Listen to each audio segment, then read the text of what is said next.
Welcome, once again, ladies and gentlemen, to Dungeon Nytes, your weekly dose of D&D, coming from our wonderful brains, minds, and talents for your pleasure.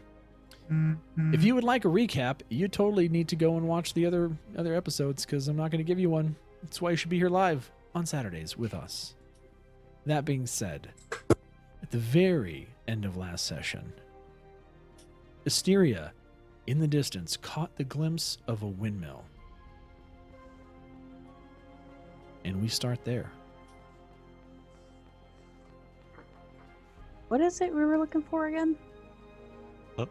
Leif still kind of almost incinerated Ashin.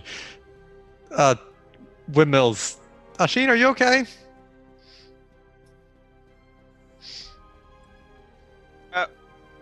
What? I didn't singe you at all. Just missed. I'm gonna check up. Good. Okay.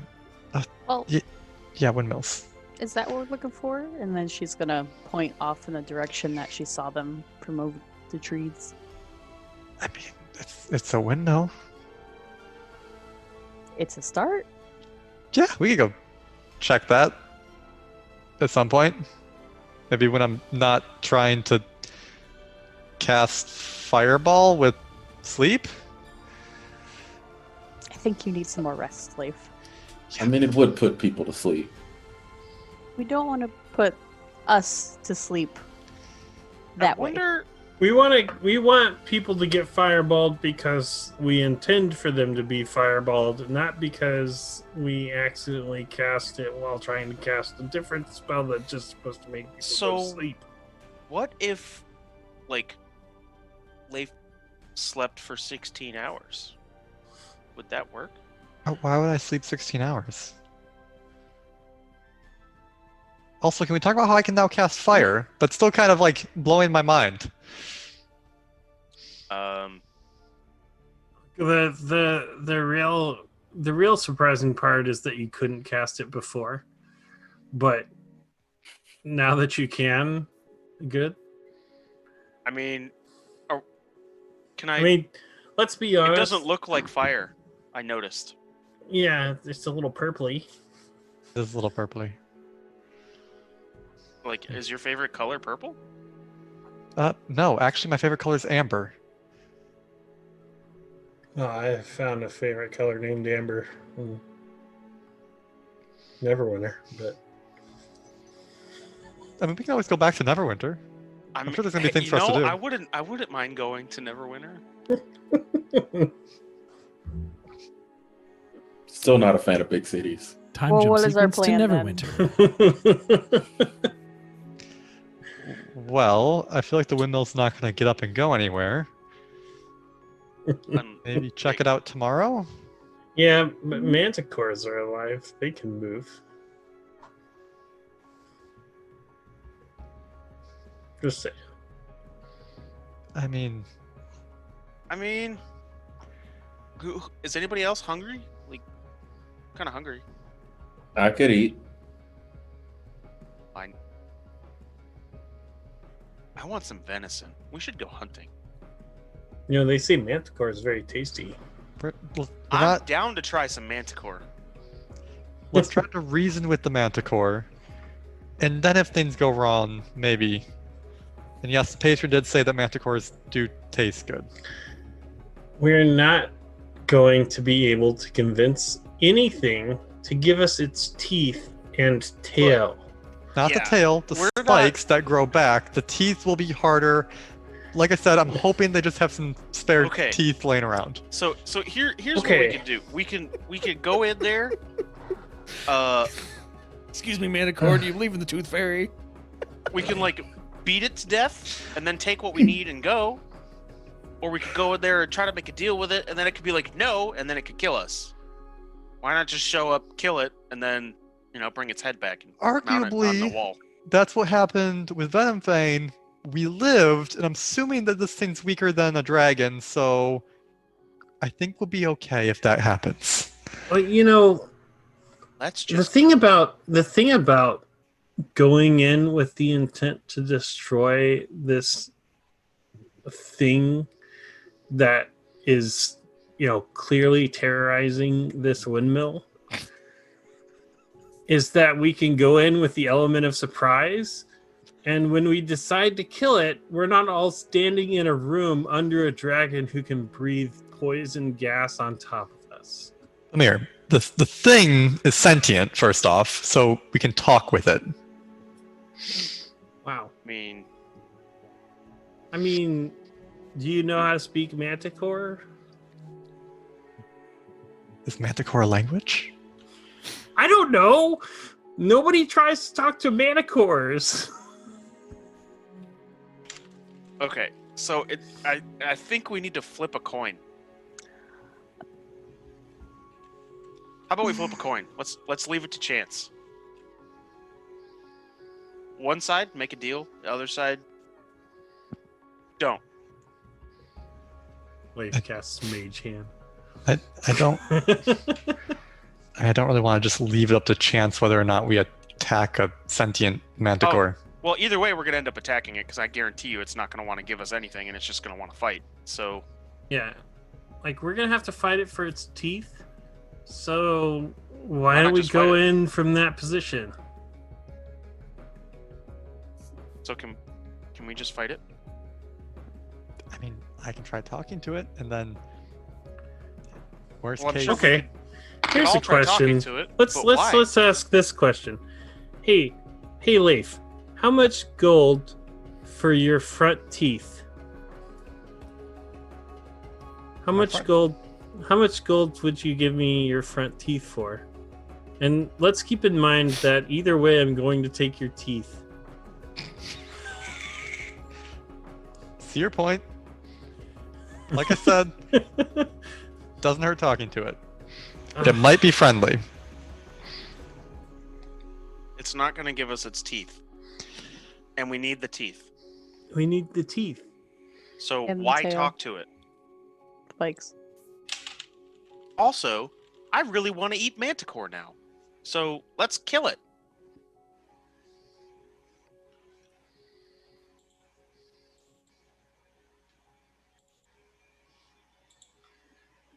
Okay. I think I might fix audio settings. Quick timeout for audio Yeah. settings. Am I like super loud? I think so. Zoom Yeah. will make you super loud if you leave on the auto. I turned that audio off just level. now. Yeah. So you probably in Windows, your audio is probably like super loud now, even though you turn it down your DAC. So let me do this. Okay. Is this better? Yes. Yes. Okay. Apparently Zoom just makes it incredibly loud. Zoom will automatically grab that ish and let it go wild. If Okay. you have it on auto setting. Is this good volume? Too quiet? Too loud? This is good. Perfect. It's fine. I Okay, think that's cool. Good, Good yeah. now. And if I get to a higher pitch, does it still get really loud, or is it good? Oh, That's fine. sounds good to me. Okay. Okay, Fine, fine. cool. Then we're good. So let's, if you don't want to leave it Time up to in. chance, how about we do this? All in favor of reasoning with the Manticore. That's I won't lie. I am interested to see if it can be reasoned with. Can any of you even speak to the Manticore? I mean, They speak common. yeah, they probably can speak common. It's an intelligent creature. Not all intelligent creatures can speak common. Well, manticores can. Look, I can speak 5 different languages. Hopefully, it knows one of them. Okay.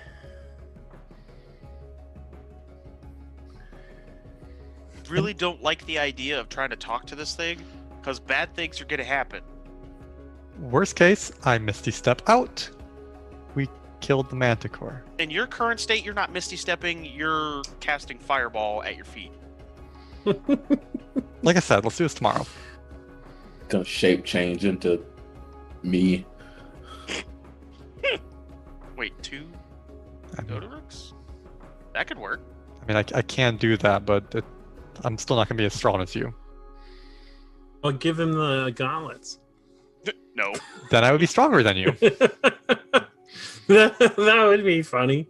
Have Leif shape change into Goderic, and then have Leif wear the gauntlets of ogre strength, so that they're basically both powering fist guys. So, You'll have to pry them off of my hands. food You and can drink. keep them. Yeah, food and drink. And as I'm I saying heard that, venison. I'm gonna start walking just toward the tavern from the green in that general direction. I thought we were hunting. Do you want to hunt? We're Always. going tomorrow, I think, so that Leif can get some more rest. I'm So hunting venison. let's. Well, there's the wood below Tressendar Manor. Why don't we go over there? Lead the way. All right, let's do it.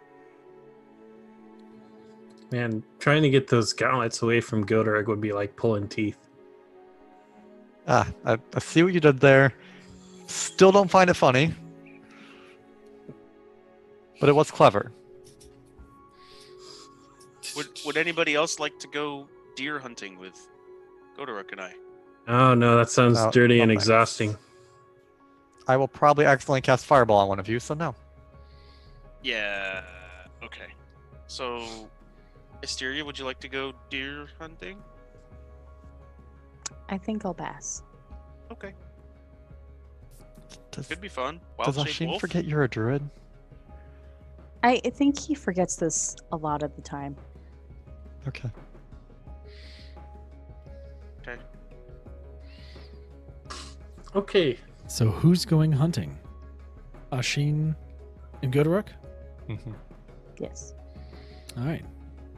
Ashin and Goderic, you make your way from the green across town and into the forest next to Tressender Manor.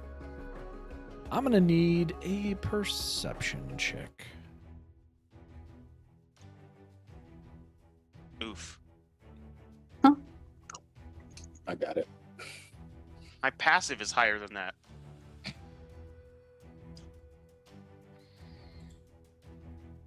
All right. Goderic, you're able to sense that there's probably 2 deer within half a mile of where you're at. Can I tell which direction? More, I can if you give me a moment. More east. Or east? Goderic got a dirty 20, so yeah. We are in Dirty. forest, and I can specifically expend a slot to find a creature to hunt. Really? Okay. Isn't that convenient?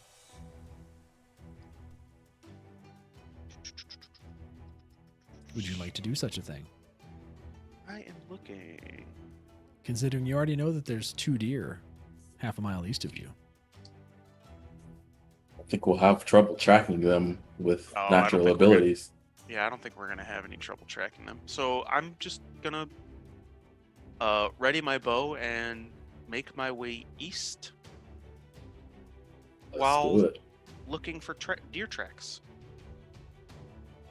Okay. Shall go together. After about 15 to 20 minutes of walking east, kind of embracing the senses, if you will, Goderic, you kind of have this almost like a sixth sense, right? You're so kind of in tune with the forest around you and how the leaves might have been disturbed and looking for game trails that you continue along. Ashin, you then look down and see deer sign. You see some very recent scat, and you see kind of footsteps walking off on a more of a natural path.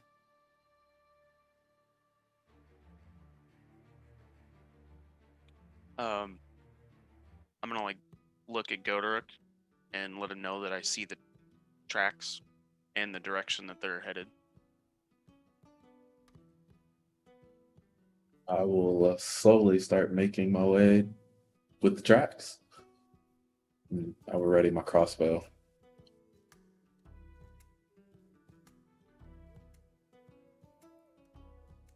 As you continue down the trail, I'm going to need one more perception check from each of you. Actually, Ashin, what does your ability say specifically? I just rolled a perception check because why not? I mean, I'm all about it, but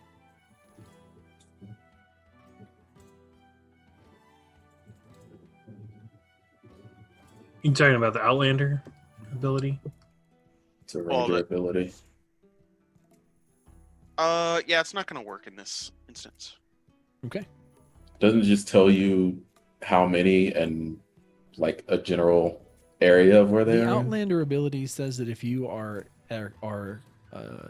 with a party, you guys are never going to be at a need to like measure food because you're always going to be able to find food around you. That's what it says. Yeah. Yep. So with Ashina, with your perception check, you can tell that the tracks seem to be getting fresher and fresher, and you and Godoruk kind of hunker down in this small area of bushes towards a clearing.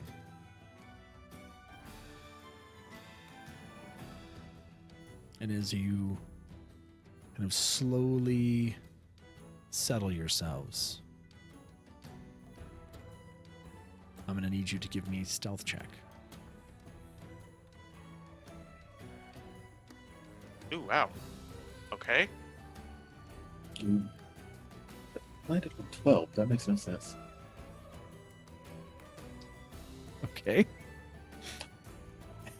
Wow. As you guys I can move hear you in- from the tavern. If you guys move into the bushes,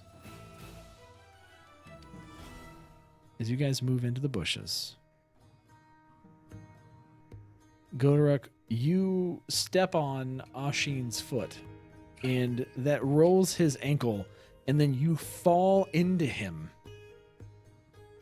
and you both kind of tumble. I'd like to roll acrobatics to land on my feet. He's standing on your foot. You both failed the stealth check. Just let it happen, for the love of God. I am large, dude. Guys Good are luck. so picky. I'm an elf. And you both tumble into the bushes, making a ton of noise. The two deer look up and they look over at you and then start to run away. As they run away, however, an owlbear appears from the other side of the wood, approximately 300 feet away, and pounces on top of one of the deer and starts to devour it right there in front of you. It seems to be, much to your luck, not noticing you, as it was extremely focused on the deer. Hey, Godoruk, Yeah. have you ever eaten owl bear? No, I don't think I have. You want to eat owl bear instead? Way ahead of you. I would like to attack the owl bear. Roll to hit. It's about 300 feet away from you. Doesn't matter. I'm just saying for posterity. Okay? Hey, chance encounter. So, okay.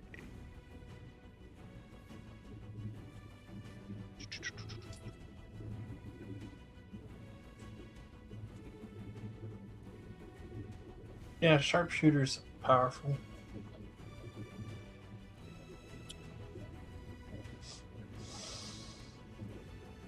It probably is.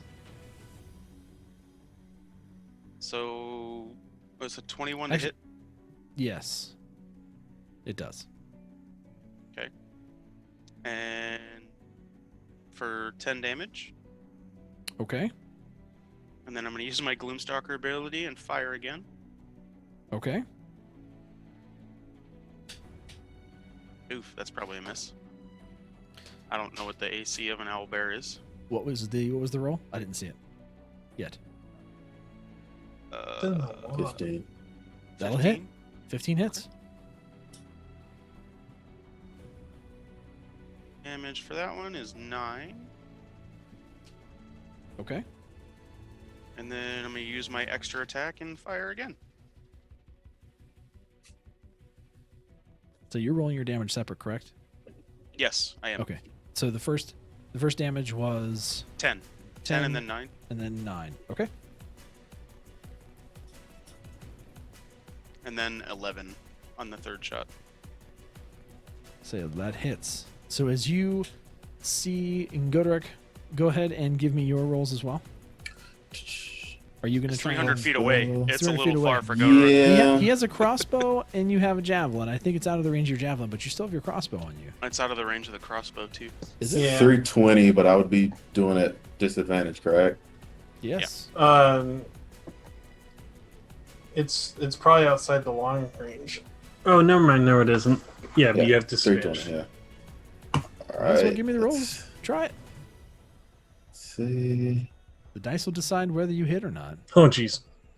Come on. Yeah, I missed. I had to roll a disadvantage. It's a 8, or a 9. Your second hit was a 9. Wait, Yes. what? I didn't see I've your only second. seen it- Your second roll didn't Yeah. come through. Huh, Roll it that's again. weird.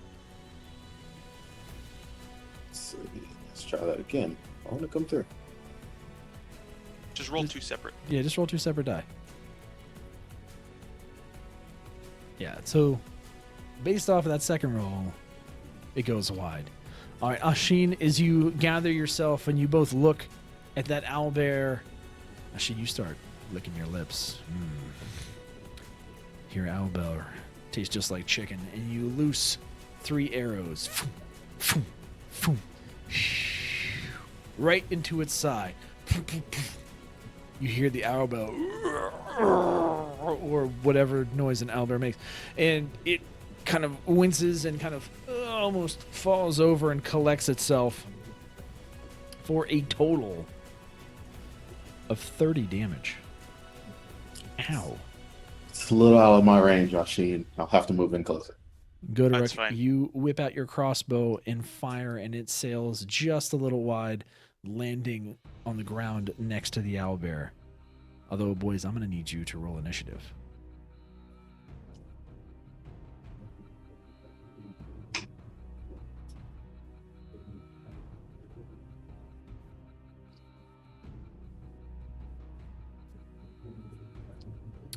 Okay.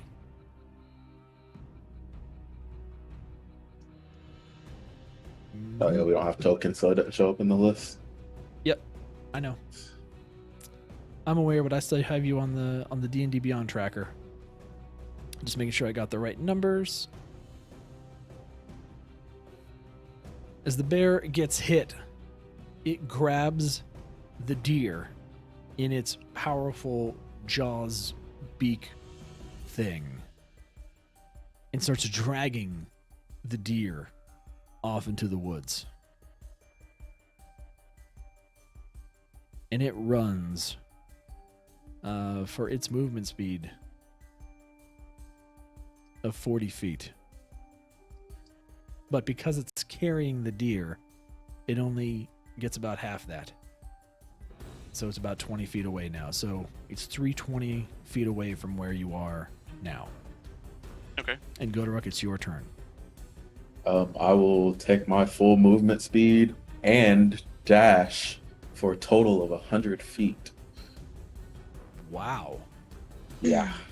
I thought dash just doubled your current movement speed. Yeah, my movement speed is 50 feet. 50 feet of movement speed now? Yep. Holy It's 40 with armor, 50 without. Good grief. All right. You are chasing. I'll move up 100. Because you took the dash action, that's your action. Ashin. Okay. Keep the pressure up. I will move forward 35 feet, and then I will attack the owlbear. All right. Roll the hit.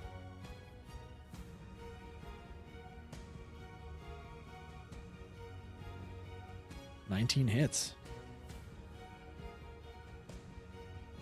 For 11 damage, Okay. and then I will attack it again.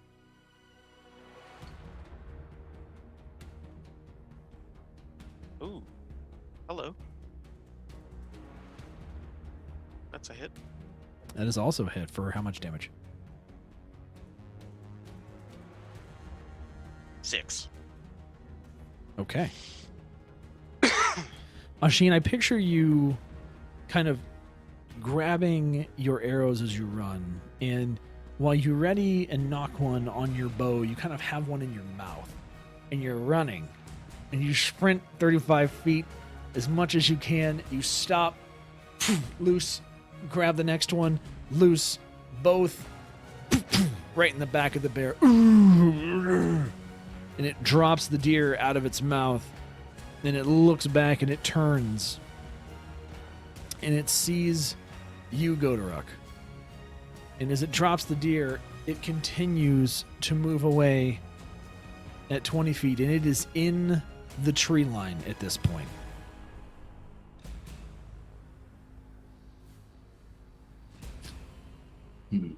The deer is left on the ground. I want owlbear, so I will repeat my previous action and move up 100 feet. All right. That would put you, I think, what, 140 away from the owlbear at this point? If I'm doing my math right? Yes. Yes. Okay. Nashin, you're up. Okay. I will move 35 feet forward, and I will attack it again.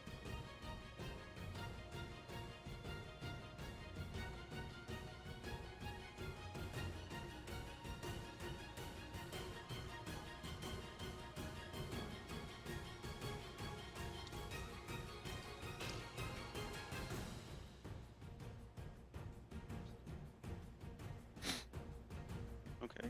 And Definitely the first one's a that's hit. that is for 10 damage. Okay. And then I will fire a second time All right. for 12 damage. Nashin, once again, as those two shots land and you see Godoruk run and the bear continue to retreat, you once again, one in the mouth, one on the bow, and you sprint your movement speed, and once again, loose, grab, loose. And you can't see the owlbear fully because it's still a good bit away out of your kind of close vision, but your skill as a ranger has kind of taken over at this point, and you just know where this bear is going to be. And as those two arrows sail through the air, you just hear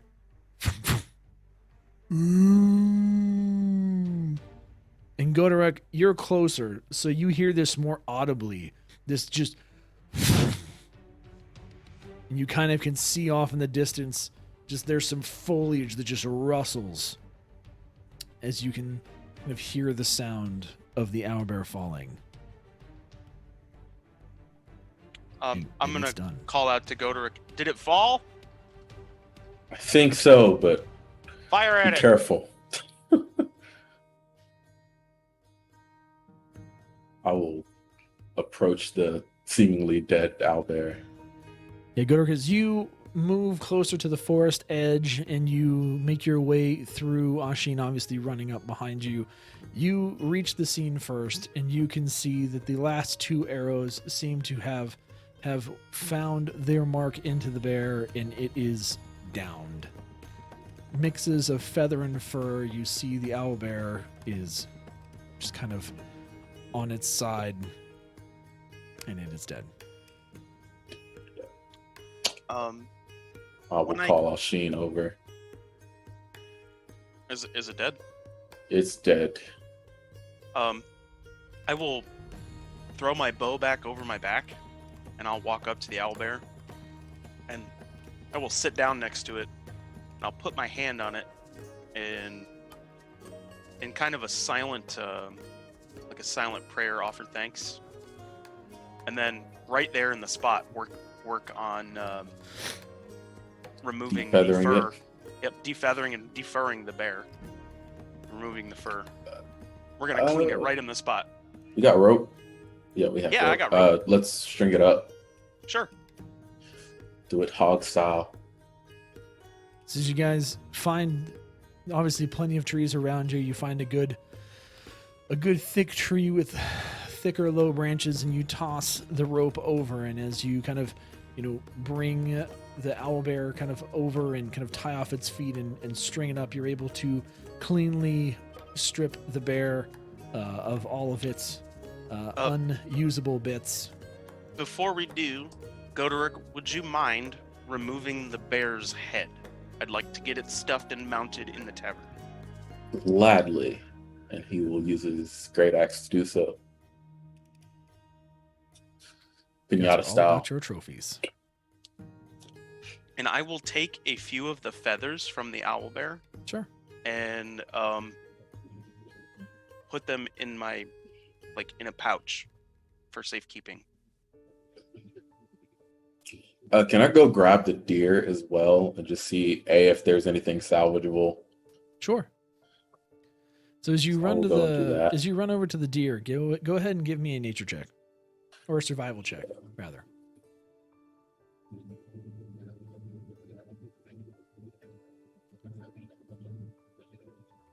Took 15. Sorry, was it that 15? 15, yeah. Yeah. So as you walk over, given kind of your hunting sense, you're able to look and see the owlbear really had kind of aimed for the neck of the deer as it was trying to kind of grab it away. And then while there's a couple gashes in the side of the deer, you see that there's probably a decent amount of usable meat towards the rear end of the deer. Ooh, get those rear legs. Absolutely. We will string it up next to the owlbear. As you guys do again, continue to kind of, obviously strip the furs of the bear and the deer. You now kind of have half of a deer skin that's usable, and then the whole owlbear hide that is usable, in addition to some good amount of meat and goodies. So you're a little bit stronger than me, Goderic. So I'll carry the skins if you want to carry the meat. Sounds like a fair trade. All right. And you guys make your way back to town. Takes you a good, hour of kind of stripping and cleaning the animals and all those different types of things. So, you head back. Goderic, Mm-hmm. I just had a thought. I I hope thoughts. that's not the owlbear we freed. Too late now. Let's go eat. Little late to have regrets. You just look up at the clouds and you can see the shape of an owlbear giving you the middle finger. You guys head back to town with meat in hand. It's about lunchtime, given all of the things that you were doing in the morning.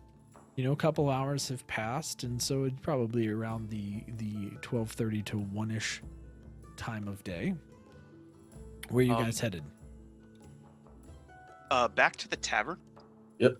But once we get there, I would like to go up to my room with the feathers, and if we have any of the bear claws, I'd like to go up there with those as well. I'd like to work on something. So while you guys do that, we had left Leif, Asteria, and Bamir to their own devices. What were you guys up to while they were hunting? I mean, Damir's still here to see if we can help Leif figure out his newfound spellcasting garbage. So, What is at this point? Yeah. Yeah, you were on the town green. Did you guys continue do you working, wanna- or what are you doing? do you want to keep trying? So, I had, I think, only one more spell that I can think of, which was Spider Climb. I can try casting that on you, or me. How about me? I don't want to burn you. Asteria's just gonna watch in case she has to heal someone.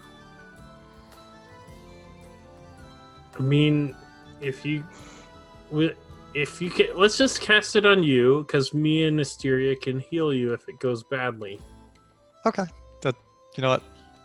Yeah, you guys can heal and I can't. It's probably a good idea. Leif puts his hand on his chest and goes to Oh, cast. try the arm first. No, he's already doing this. Puts his hand over his chest and goes to cast Spider Climb. That has been replaced by the spell Web. Make your Arcana check. I'm making it. Don't worry. Yep. I can't wait for these. Just, Oh, I good. think it's still at disadvantage. it's still disadvantage, so it's already bad. Aw. Oh, there was a dirty 20 in there in that second roll.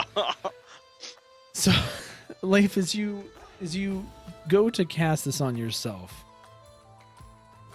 you are kind of expecting a sensation of kind of weightlessness and kind of stickiness, if you will, to kind of materialize itself in your hands and feet that would help you climb.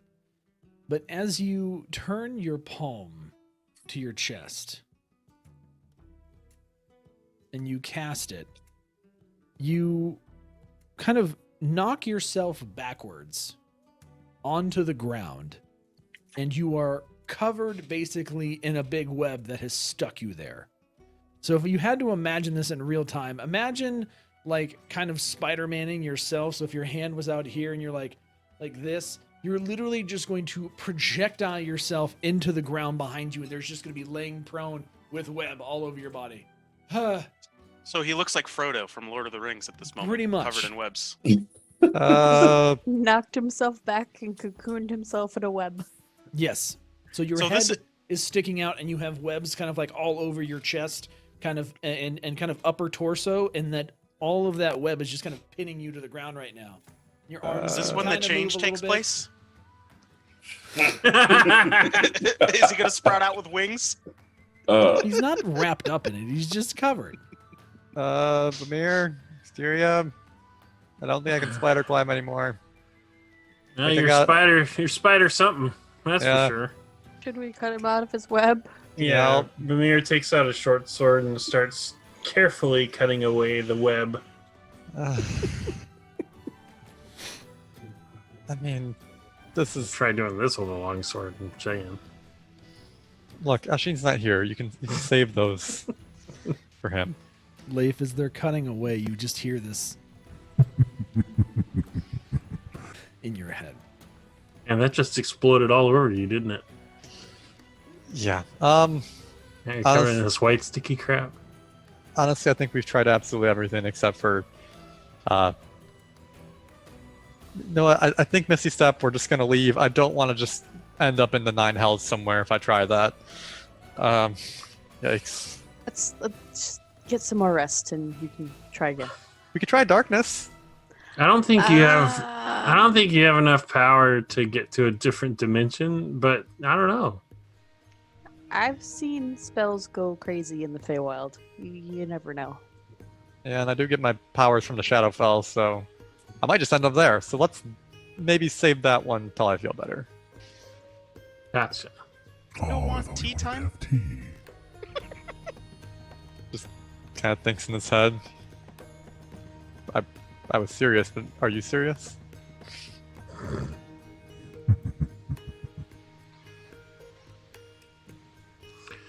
Just kind of looks Okay. at Vamir and Asteria.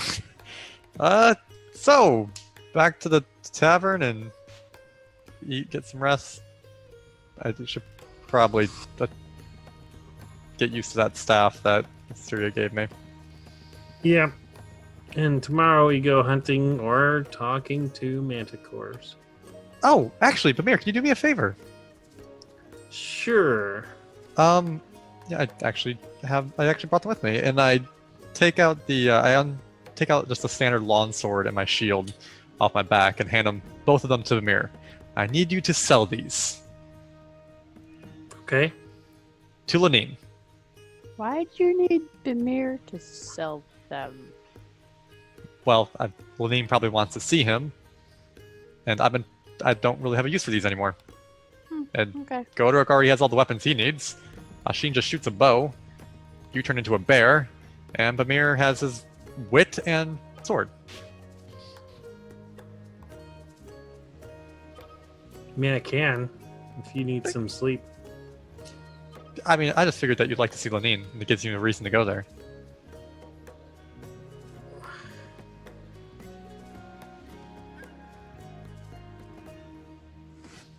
Okay. Just kind of claps him on the back. Have fun. And just starts walking to the tavern. Asteria's just gonna walk with Leif. So are you still cold? So that you can cast fire? I think I probably can still cast ice, but I froze my arm earlier. Okay. Just think I'm not restricted to just ice anymore. Which is nice. If it works.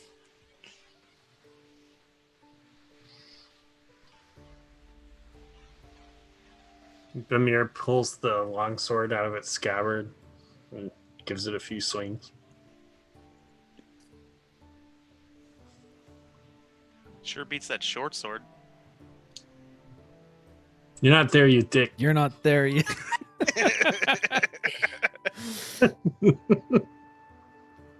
Yeah. Asteria and Leif, you make your way back to the tavern. Pamir, are you going to go and try and speak with Lenine, or are you also going to accompany them? Yes, I'll go and try and speak to Lenine. She's the long sword. No, you stay on camera, you ass. 1 second. The AC turned on. It's really loud. I want to be able to hear this.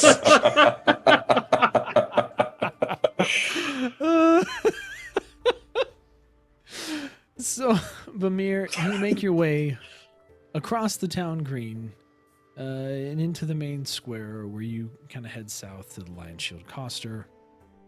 Doors wide open. It's, a little bit later on in the morning, and as you walk in, you can see Lenine standing across the counter, and she seems to be examining a couple of crossbows and longbows. She has a bunch of strung up weapons, and as you walk through the door, she just points one and right at the target to the right of the door from her perspective, bullseye. I'm gonna roll to not shit my pants.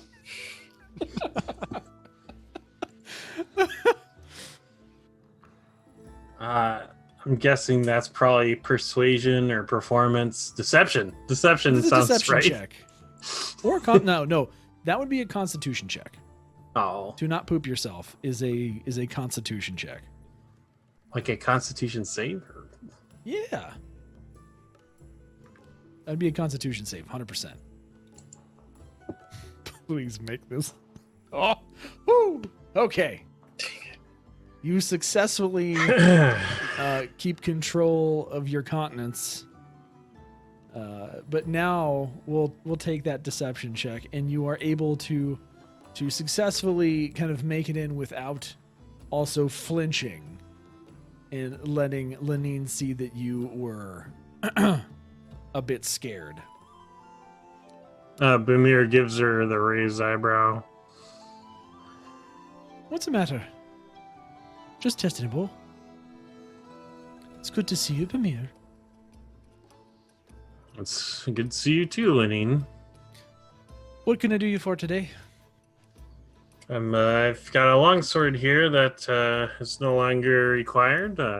You are interested in buying it off me? I might be interested in your longsword. Give it here. And she kind of puts her hands out to take the longsword. Puts it in her hands. The longsword. It's a decent weight. She unsheathes it, kind of turns it over, kind of looking at it, and resheathes it. Why are you looking to get rid of it?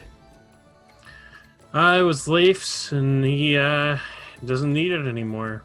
Apparently, he's not a big fan of using swords. Something wrong with it? I mean, it's just not working right for him anymore. Unfortunate.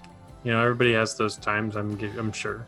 Well, I mean, I can take it off your hands. Just let me take a look up, decent price for it.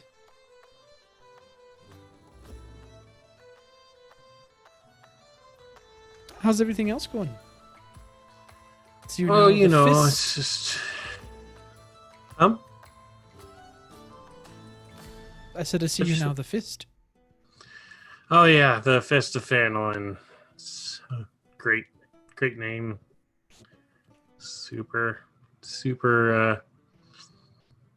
punchy. I can Oh, give you gave me a shield too? Sorry, shield. There's a shield too.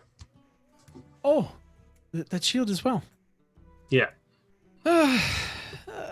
Okay. Well, I can give you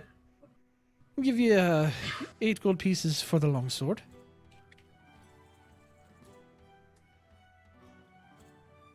Give you 5 for the shield. Seems to be in good working order. Yeah, plus it's when a genuine article used by a member of the Fist of Phandalin, so there you go. Ah. It's a good marketing ploy that you have there. Yeah, you know. They don't send you to Bard school for nothing. At this point, Lenine is, taking your things, and as you hand her the shield, she kind of grabs it and pulls it a little quickly while you have your hands on it, kind of pulls you a little bit closer. Oh, I'm sorry. She kind of takes it and then goes and puts it in the back. One moment. She goes in the back and you see the door kind of swing shut, opens back up. She comes back out. Is there anything else I can do for you, Bamir? Any new goods you'd like to see? Have you gotten anything special in lately? We've been getting a good bit of equipment in. Harbin's been looking to procure more and more swords and other weapons to supply this new town guard we've got going. It's about damn time they did that. That's fair. Are you gonna have any participation? I know you're busy with the store and all, but Oh, I mean, we can defend ourselves here. We don't need help from the town guard. I'm happy that they're making one, but, we're going to continue Well. to take care of our own here at the Lion Shield Coster. Not that I wouldn't mind having all of the town guard outfitted in our weapons and armor. I'm sure that someone with your sword wielding capabilities could show them a thing or two.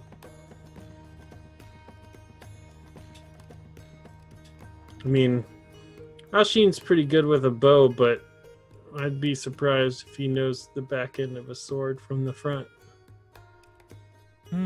I bet you know your way around a sword, don't you?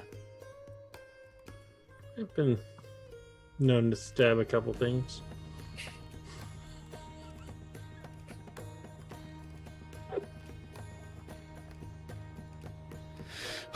Well, I think I'm a bit flushed at the moment. I think I need to go back and check the latest shipment. I'll send word for you if there's any newer and more pointy things that might be to your liking.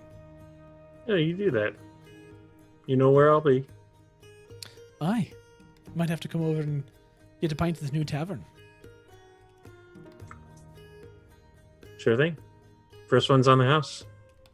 Oh, I'll take you up on that. Be seeing you, Bamir. Take care. Bamir, as you turn to walk out, once again, you hear the you feel the whoosh of your kind of the wind past your ear as your back is turned, and you see once again right before you walk out another arrow. See you soon.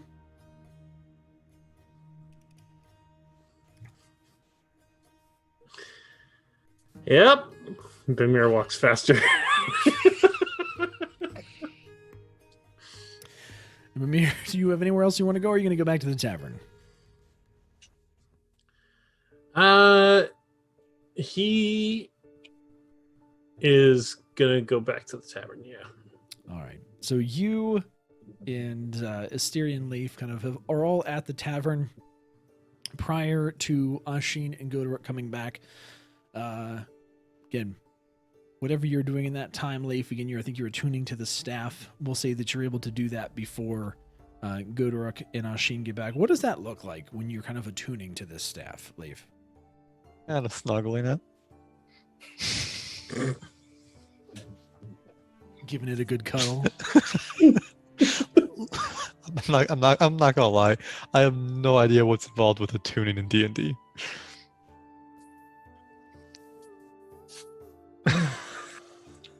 Well, generally, There's so many. you have things to going through my get head a right feel. You have to get a feel for the staff. Okay, Yeah, This Godorik's got the conversation. right idea. You get a feel for it. Make sure you know the full dimension. First, you have to Get a good really grip. Get a good grip on the shaft and hold it close. You want to be tender with it, not too rough. And when you do, and you hold it just right, then eventually you're gonna feel a really good feeling. And Yeah, you'll some realize people- the magic will then flow through you. Some people call attuning to a magic item an intimate experience, and it can be supposedly really fulfilling once you're done. But it takes a little bit of time.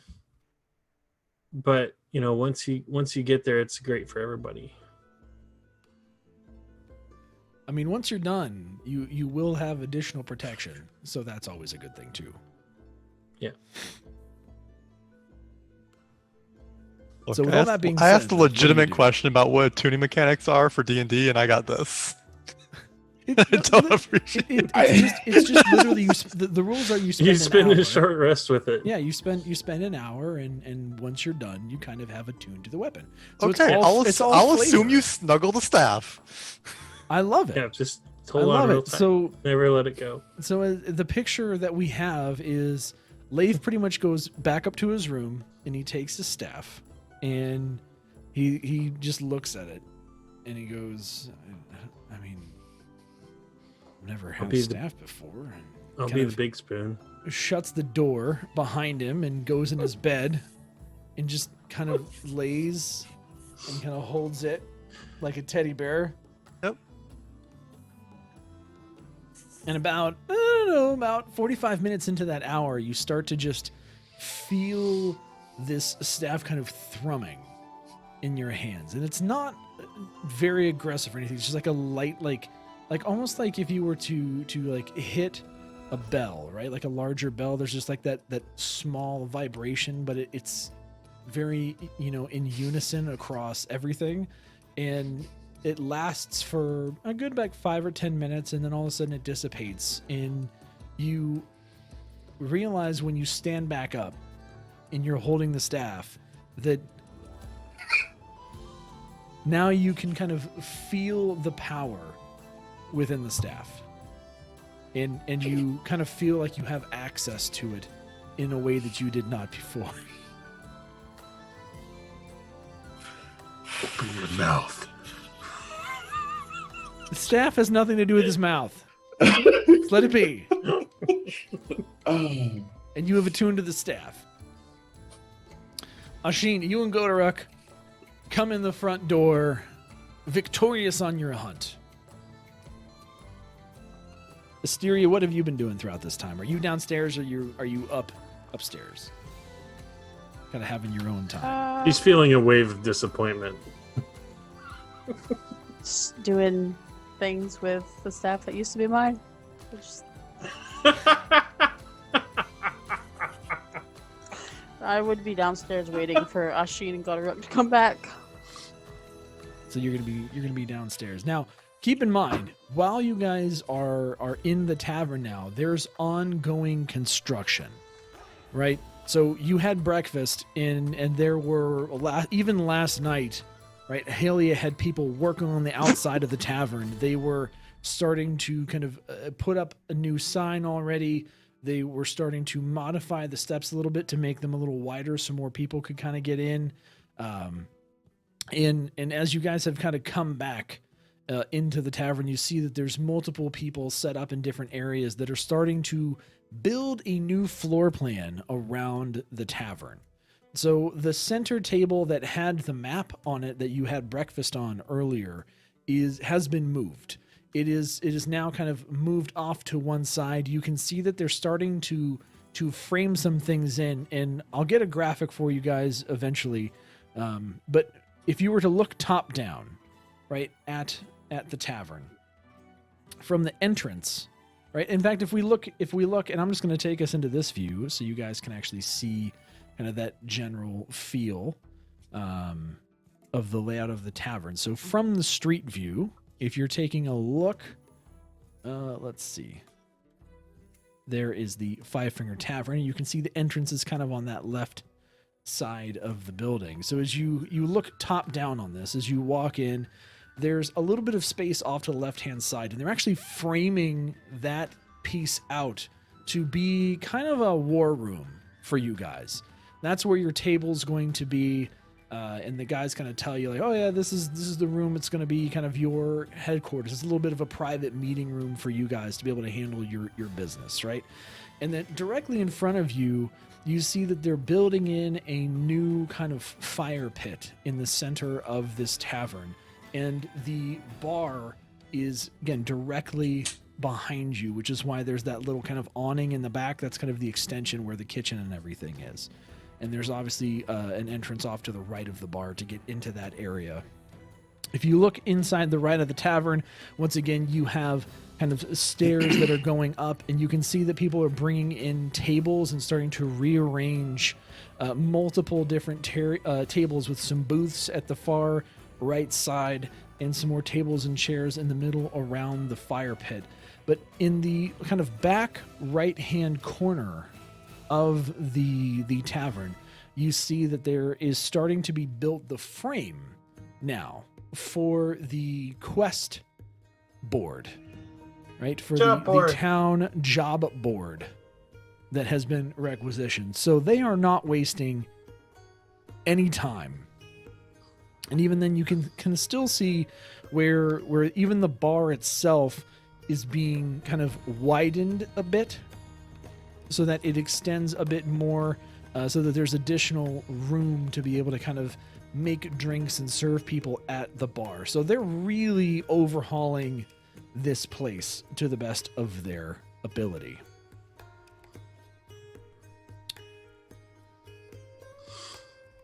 So as you guys see all this construction, again, Ashin Godoruk, you come back in. Bam. You see all this work happening. Asteria, you're sitting at one of the tables near the center of the room where they're kind of forming the barrier around the center fire pit. Bamir, where are you? At the bar?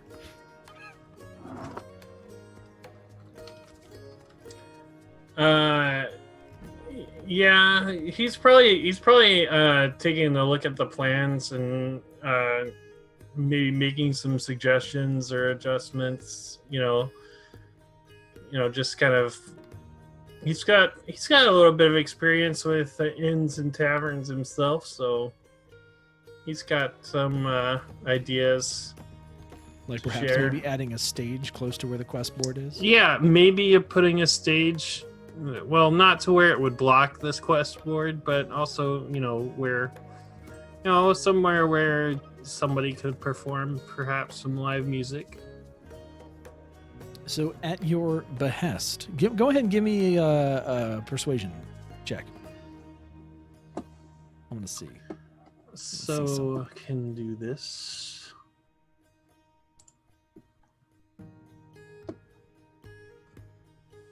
Oh, yeah. So, Bamir, at your suggestion to alter some of these plans. You've convinced the kind of foreman that is kind of working and rearranging some various things within the tavern that, you know what, instead of having that quest board in the far kind of back right-hand corner of the building, you should actually mount that quest board on outside of the wall of the war room so that it's visible right as people come in, and that you can then extend the stage in that kind of from the center of the back of the room all the way to the wall, so that there's a real nice wide area for performances back there. And you think that that's going to be the hot ticket. You're going to be able to bring in lots of acts to come in and play live music or live shows or whatever, and that everybody will then be able to see the quest board, and the foreman's like, oh yeah, that makes sense. Yeah. All right, we'll get it done. We'll get it done. But now, Ashin Goderick, you come walking in with meat. I'm gonna basically ignore everything else that's going in there, and I'm gonna make my way towards the kitchen and see what's going on in there. We're going straight to the kitchen. Well, there's about to be a lot going on in the kitchen because that's a heck of a lot of meat. So as you two walk in, don't say a word to Asteria. Just leave her sitting there in the middle of the table. So rude. You go take your meat and you walk back into the kitchen. In the kitchen, you find Droop. And Droop is cleaning the kitchen and kind of trying to reorganize some things, as once again, there's people doing construction in this back area as well. They're kind of trying to rearrange where some of the appliances are to make them a bit easier and more workflowy for the kitchen. You can see some new appliances there that are there. And Droop looks up. Hey! Oh! That's a lot of meat. You guys going to hunt? Did. What you get? Looks big. We got a deer and an owl bear. You got what? Owl bear. You got a bear? Owl bear. Isn't that one of the things that we freed back in the castle? Yeah. Hope it's not the same one. Me too. What's it taste like? Don't know yet. Find out here in a moment. Ooh, come. Light the fires, Droop. Okay. How do you want to cook it? On the fire? Yeah. So. Stovetop. That's not gonna fit in the oven. Nope. Cook on the top of it. Yep. We have a pan. Can we make a stew? I don't know if that's gonna work either. How about this? And as Droop kind of beckons you kind of out the back of the tavern, you can see that out in the clearing has been brought a couple things. One looks to be a spit, so an open air large spit, and the other one appears to be a chamber for smoking meat. This is a tavern after all. You have to have good meats. So I say we put the deer on the spit, and we'll put like a couple of pieces of the owlbear meat next to the fire to cook it, so we can just eat it, like, you know, and then we'll put the rest of the owlbear and smoke the rest in the smoker. All right. I like the way you think. Droop collects a bunch of wood that is kind of around the back of the area, again, behind the establishment, and starts to build up the fire underneath the spit and gets that going for you. And Droop then tries to turn the spit and realizes that he's too short. He kind of looks up. Guys, like, me, I don't know if I could do this. And you see him like try and jump for the bar on the spit, and he like tries to grab it, and his fingers like just touch the metal of the little, you know, piece that sticks out to turn it. I look over to like the log pile, and I'll grab one that is sufficiently wide enough for him to stand on. It's all been pre-cut, so there's not a whole lot of stuff there. Go get a chair from inside the tavern. Yeah. And I'm gonna go ahead and go upstairs. I need a little bit. Fair enough. I'll watch the meat. All right. So I'll go is in and really get excited a that you bring him chair. a chair, and it's like, oh yeah, that's all right. And he starts just, and you catch a Droop like humming some of the songs that he's heard from Bamir and Jerry kind of on the way. Just.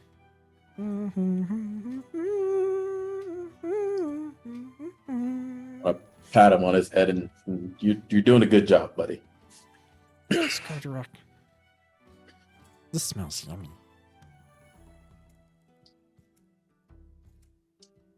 I'm gonna sit down next to the meat and the fire and clean my weapons and the tools I use to cut up this owlbear and deer.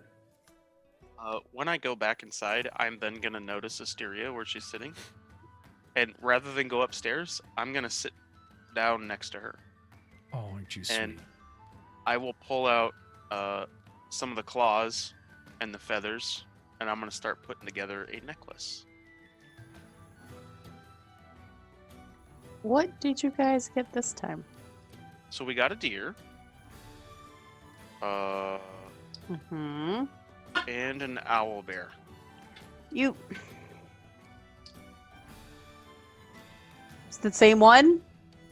I don't know.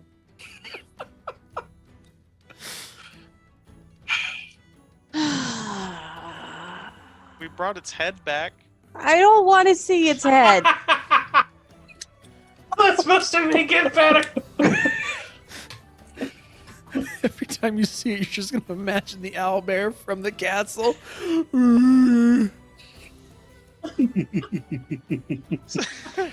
So I thought that it would make a good mantelpiece here in the tavern, which it should.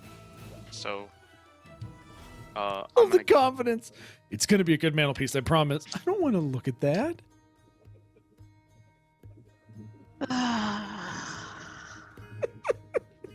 and This is exactly like a conversation that my dad had about a boat last weekend. Asteria's I gonna think also- for a moment. I also And- got I'm here, and he's gonna give her one of the feathers from the owl bear. You do know that druids are supposed to protect the wilds. I honored the kill when I killed it. She's just gonna sigh. Thank you, anyways.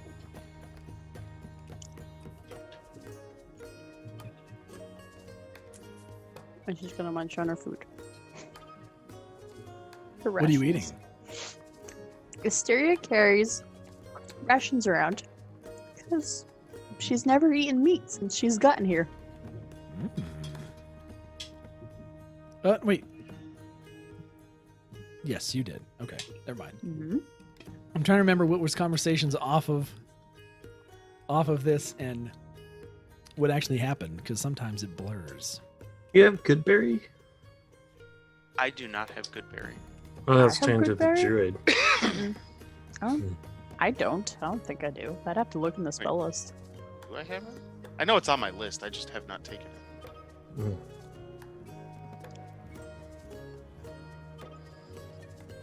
Although I will probably, maybe.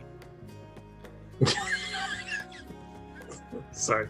So, unless So anyone has anything, So a gauge rope. does anybody else have any RP they would like to do in this moment? Yes. 'Kay. Hysteria, if you will excuse me.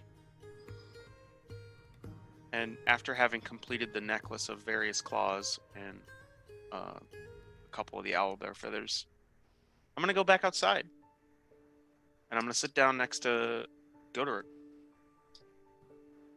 and I'm gonna throw the necklace in his lap. In the for you. kitchen? Outside. Outside. Oh, where the spit. Smoker, Okay, yeah. never mind. Sorry. He's gonna lift it up, take a look at it, and then pull out his own bear claw necklace and show it to Ashin. Can you add this to it? Sure. Hand it. And I'll hand it to him. And then I'll, as we're sitting there, I'll just like start putting the two necklaces into one. Hey, how's that? Those couple of pieces of the owlbear, are they done? They're just about. I think it's time for him to come off and let him rest a little bit. Sweet.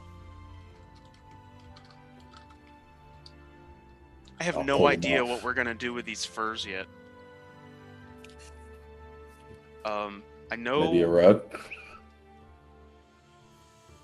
Yeah, we could do that. I'm thinking, or like specifically with the owlbear, I'm thinking about maybe a blanket. Mm. That would work.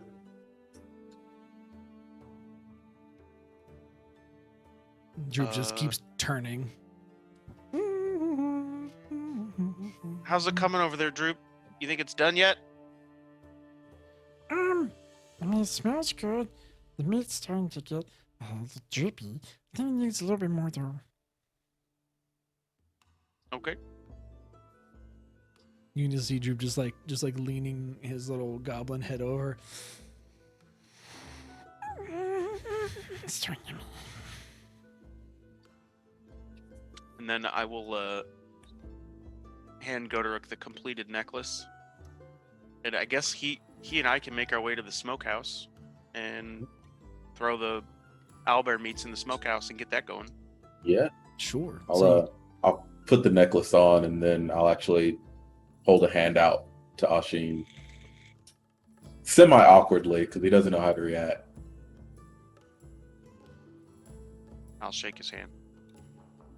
Give it a nice squeeze, pat him on the back, and we'll make our way that way.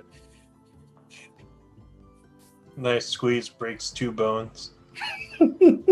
I'm attuned to them now. Listen, Are you? I'm a little hope so. hardier than you are, Bamir. You guys aren't even in the same room together. Anyway, so we are going to, if you guys are good, meat's cooking, spit's going. We're going to fast forward in time a little bit towards the evening. The meat has been cooked and prepared. The construction workers have kind of cleared out for the day, and you can see clear progress inside the tavern. The tables have kind of been, all of the main tables that were kind of there have been rearranged. They were able to finish the kind of barrier for the main fire pit and were able to light the fire pit, so it's now nice and you feel this nice warmth radiating from the center of the tavern down. You can see a good number of the booths have been framed out, but there's still a couple that are, missing the tabletops and one of the benches or so off in the corner. But overall, the tavern, for, being a couple days into a reno, is making really solid progress. Halia must be serious when she says she wants to get this thing up and running. But they did frame out at least the wall of the war room and now have the table inside. And you can see that there are some stools around the table and then a nice big set of double doors leading into this area. So kind of like an executive conference room, if you can picture that. Okay. All right. And Toblin has made his way over from the Stonehill Inn to the tavern to kind of help with the evening kind of meal, right? So he's got some of the deer, because the owlbear meat still needs to smoke for a good bit more before it's going to be ready. But he's got the deer prepared in a couple various trays, obviously some greens and some local apples cut up because, hey, you've got lots of apples. And has prepared the food for you and have seen himself back to the Stonehill Inn to go be with his family for the rest of the day. So here you are, sitting around the dinner table.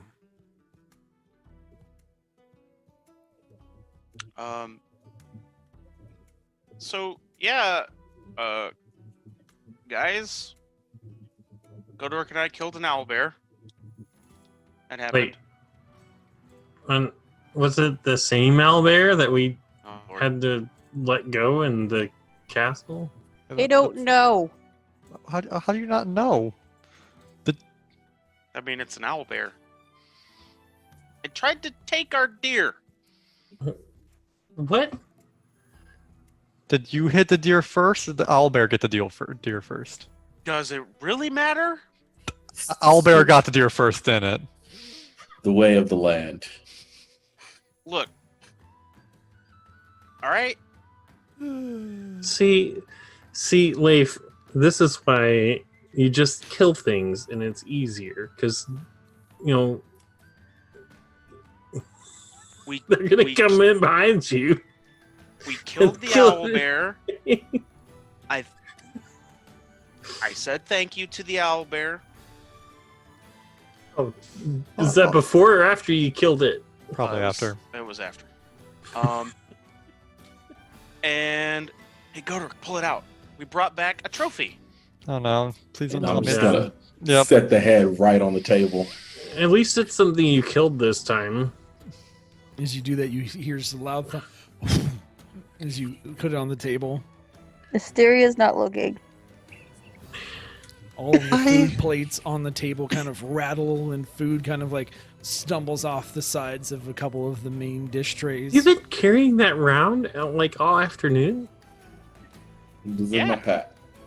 Go direct off the table. Wait, so everything in your pack is covered in blood and owlbear head hey, goo? At the bottom. Listen. How much time how much time have you spent in the wilderness? Like a little bit of blood, that'll wash off in the rain. It'll be fine. That's disgusting. I'm gonna show my arms a little bit, and they still have owlbear and deer blood on them. Don't. I haven't washed up. Oh no. I was wondering what this smell was. I can't cast shape water anymore to fix this. You can do try one and better. cast Prestidigitation. You can do one better. Or you can try. Oh God. He raises his fingers and then puts it back down. Yeah, maybe not. There's only one way to find out. Look, I don't want to burn this place down. Hallie would be I'd really rather- mad, I'd rather and you I still have to get a diamond from her, and I think that's already going to be a bit of a task. So Okay. we have the meat from the owlbear in the smoker. Probably in a day-ish. We'll be ready. We have a smoker? Yes. Oh. Droop showed it to me. It's out back and a spit. We have the deer on that. Yeah, That's useful. people have been bringing by all kinds of things. There's a spit in the back for cooking the deer. They're redoing the kitchen. There's a smoker. They're like making a new room for all of the different like ale barrels and things. It's really nice. Well, I'm glad things are getting done. I mean, they usually This, do when Hallie's around. Bamir. Yeah. Do you have a hat? A hat? I mean, I'm sure he does. Yes. You're not going to put the owlbear head on top of his head, are you? No. Ashin Yes. is Not going to Dead grab Rising. the last of the owlbear feathers and hand it to Bamir for your hat, sir. Bamir, these owlbear feathers, as you look at them, they are about a foot long, maybe a little bit more, and have a kind of purplish, kind of like a real strong purple towards the tip of the feather that leads into a very like soft cream and then into a white at the end of the feather. It's a very nice looking feather. It's soft and As you can run your fingers through it, you can see it's got a nice kind of spring to the feather itself. Those are lovely. This is a very nice feather. I'll have something that I can always remember, that owlbear we saved. Oh.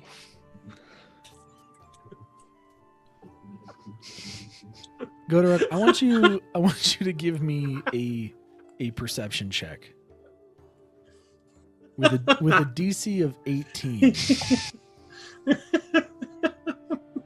To tell 16. once and for all if this thing is the 16? Yeah. You were the Get one it. that did the animal handling on it, right? Yeah. And talk to it. Yeah. I would know, honestly. As I you would as know. you stare into the lifeless eyes of the owlbear head, you really try to figure out, man, is this it? Is this the bear?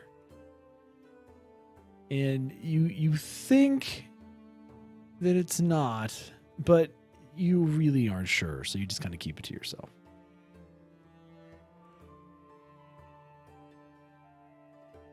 Just gonna leave it on the table for now. With As the you do, amount you can start to of- see just small amounts of blood kind of seep out from the head. Roderick, take it off the table. It's fine where it is. I don't want to You're put it gonna back in my pack. stain our brand new table. Ashin is gonna get up from the table, grab the head, and walk out of the room. Bye. As you walk out, Ashin, Halia is going to walk in the tavern. Hello, Fist. How are you doing today? Mm. But What, That did I name- misspeak? no, Are you not it's the Fist of Phandalin? It's been a day. it's just the whole fist thing. Still getting used to it. I like it. I think it was a nice choice. I came to check up on the renovations of the tavern and wanted to see how things were going. Looks like they have been making good progress in here.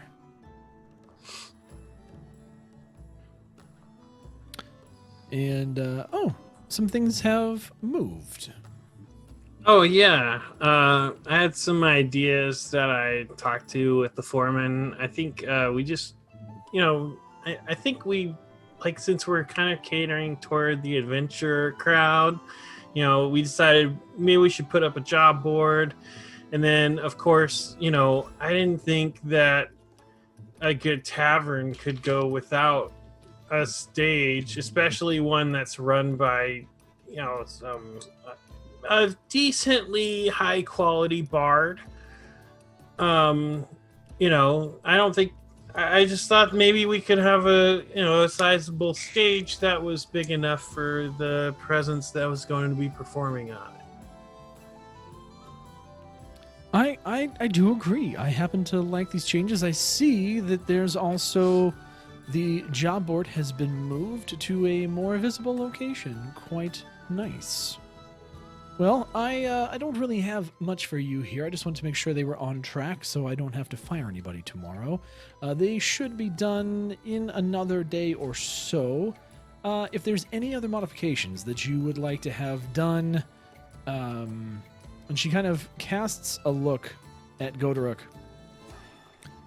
We were thinking that you might want help either displaying or storing some of those, and she kind of motions towards all of the weapons that you continue to hold on your person. Surely you don't need all of them all the time. Might be nice to have some decor around here representative of the fist. We've talked about it, but They come in handy. Godoric just likes keeping a firm grip on all of his weapons. Kind of hearing her words, Ashin's gonna hold up the owlbear head. How about this? Oh God! Sure, you'd like to mount an owlbear head. I guess that could be a decor item, sure. I'm gonna start taking weapons off of myself and out of my bag. So I'm gonna take off my quarterstaff, the short sword, or the short sword, the short bow. It's going to be the best Mace. weight loss program that Godorex I'm just ever gonna start experienced. setting them on the table. Take out the arrows because I don't need those anymore. They Well, are yeah, a little heavy. that is certainly a lot of weaponry here, and she kind of motions to. So the second floor obviously has rooms for you guys, right? But there's actually a good, probably 1.5 foot section of just kind of floor / open space below the railing that you could use to mount things. So she goes, well, potentially we put the owlbear over there above the stage. That would probably be a nice centerpiece, and we could probably line the rest of that banister area there with your weaponry that you're not using. How do you feel about that? Oh, so these two, Works and for me. Ashin will put his 2 short swords and his long sword and his quarterstaff on the table. No, maybe we shouldn't have sold that longsword, Gage. Or I think we Leif. have enough. Well, I mean, This seems like more than enough to go on there. Again, if you're willing to part with all these weapons, again, they'll be permanently fixed. We don't need anyone getting any ideas and trying to reach for them or magic them off the walls or any sort of things, especially since we're going to be having, a bit of an allure to this place, right? We want more adventurers to come here. We need this to be the hub. So they Could will I be actually get a permanently case in my room? fixed. It's your room. You mean you'd like a small kind of weapon rack for your room? Yes. Sure. She goes, we do have this one in here. And as she motions into the kind of executive room that you guys have, at one end of the room, where you didn't notice it before, because I hadn't thought of it yet, there is now a weapon rack that is kind of being built into one side of the wall. And that room will be secure and locked off for you guys. So that is a space. it's still available for private parties. No. We That will is totally that is rent that, your rent it that out. is Rent it your out. special room. Oh, I'm gonna that's the pick best up one. all the weapons that we put on the table and try to hand them to Haley all at once. Is Go it- to- She's No. going to take a step back. No.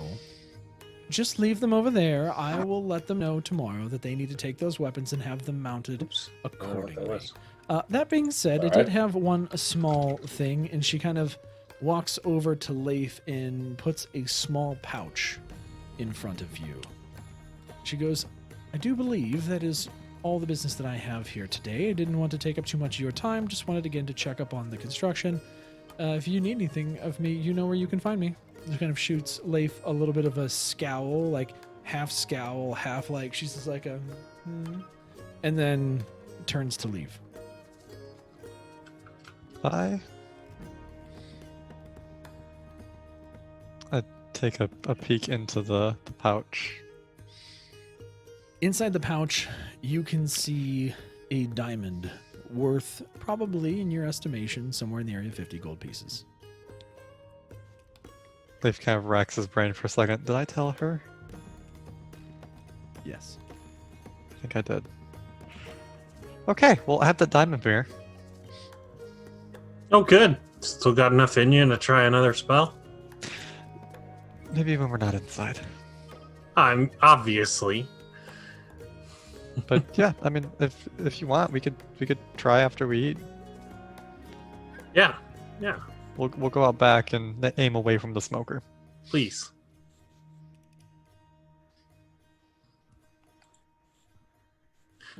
And You- and everything else. Yeah. As Haley leaves and you finish up your meal, Leif and Bamir, you make your way out back. Does anybody else want to go and observe what could be a very humorous spell casting? I sure is gonna go I'm gonna go by the smoker and for the heels. spit and see what's Just going in on. case. Good call. I will go with Goderic to check on the smoked meat. All right, so everyone is in the back now, behind the tavern, Leif, you have kind of made your way beyond all of the necessary items and or all of the spit and everything like that. You see a small kind of pile of kind of things that are being tossed out of the tavern in kind of a working area as they're going, but nothing really important. Hey, Bamir, you ready? And when you are, bud, I let's give this a whirl. still have the diamond with me, and I raise my hand and picture the orb of changing colors, and I attempt to cast Chromatic Orb. And let's make those Arcana checks. What color do you choose? I am going to choose ice. Comfortable. That's This good. is probably the best outcome I could have hoped for. Wow. Wow! Good grief! He actually casts the spell he was intending to cast. Leif, you, though tired, are starting to feel your body ache less. And as you are kind of using your magic, you feel yourself getting more comfortable in your own skin again. And as you raise up your arm to cast this orb, you can see, starting very small, you can see the air kind of go from being immaterial to start to manifest and swirl into small little kind of wisps that turn into these little snowflakes, very small, that then manifest themselves even further, and the swirl gets even bigger till you have about a softball-sized orb of ice swirling in your hand, and it's giving off a faint glow. Okay, this time it worked. Just kind of looks at Bamir.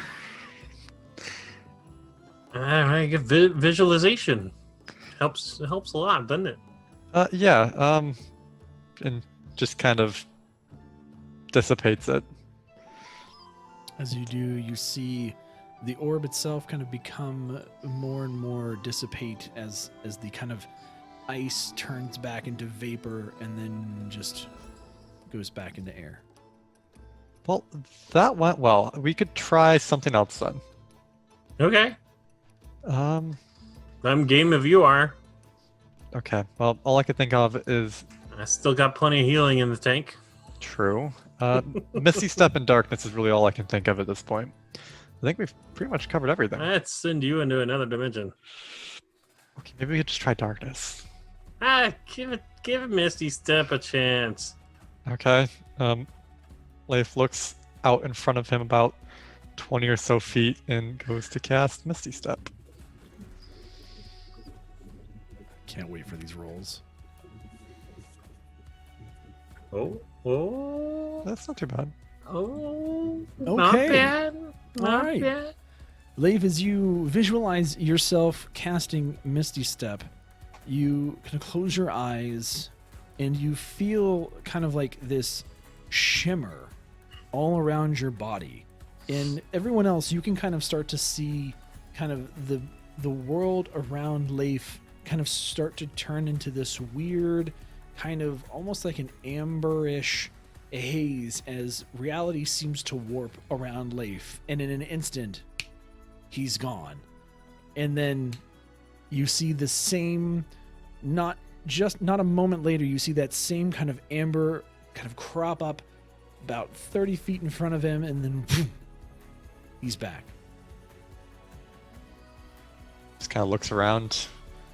Everything's there. Okay. That one Good worked job. too. Good job. You didn't end up in the Shadowfell. Yeah, I don't want to go there quite yet. I guess we could try some darkness. And I have to do it this way. Goes to cast darkness at 3rd level. I'm out of spell slots for 2nd level, so I have to upcast. I can't remember. Did you swap out darkness or did you maintain darkness? Oh, darkness is inherent to shadow sorcerers. Oh, okay. It's innate. Yep. So, sorry, hold on. I need to see these rolls. Ooh. Ooh. So, Leif, as you have some confidence now, you go to cast this darkness, and you kind of bring your hand into a fist and release it. And you see, as you brought your hand into a fist, this kind of darkness materialized all around it. And as you release it, darkness shoots out all around you in a huge orb. And no one in the party can see. Far beyond what it's supposed to be, you have enshrouded probably a 50-foot circle in darkness. And only for a few seconds, and then it collapses in on itself to where there is only this dark orb around your head. Almost like you're wearing a helmet of darkness. Hey, As the darkness drops, Godoric has his great axe out because he was not paying attention to what was going on. And he's just at the ready now. well, that was interesting. What just happened? It was going so well. Everything's dark, so it worked. Not Sure, exactly. it worked. I didn't cast a sorcery point, so I can't see through it. Not exactly. Let's just say that things took an unexpected turn. Okay. It worked the intended way. No. So you have you basically just have a bubble of darkness around your face. Leif, your head is shrouded in darkness. Yeah. Asteria's gonna try something.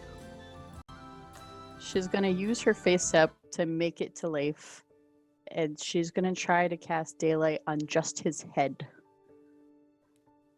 Since it worked in the cave to dismiss the darkness. This is a bad idea, but go ahead. Let's go. Give me them rolls. What do I roll for daylight?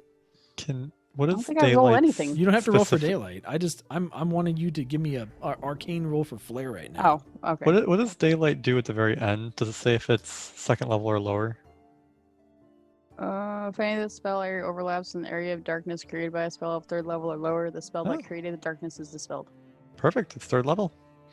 So, Arcana? Okay. Let's go. I love this vision. In cause if you don't, do you have inspiration? If you don't, you get it right here. I do not. You Yay! hear inspiration. So I love that you see Leif's character Misty Step, right? And everything just kind of just goes all ethereal, and then bam, he's gone. And then cast this darkness, and you can see that it goes awry.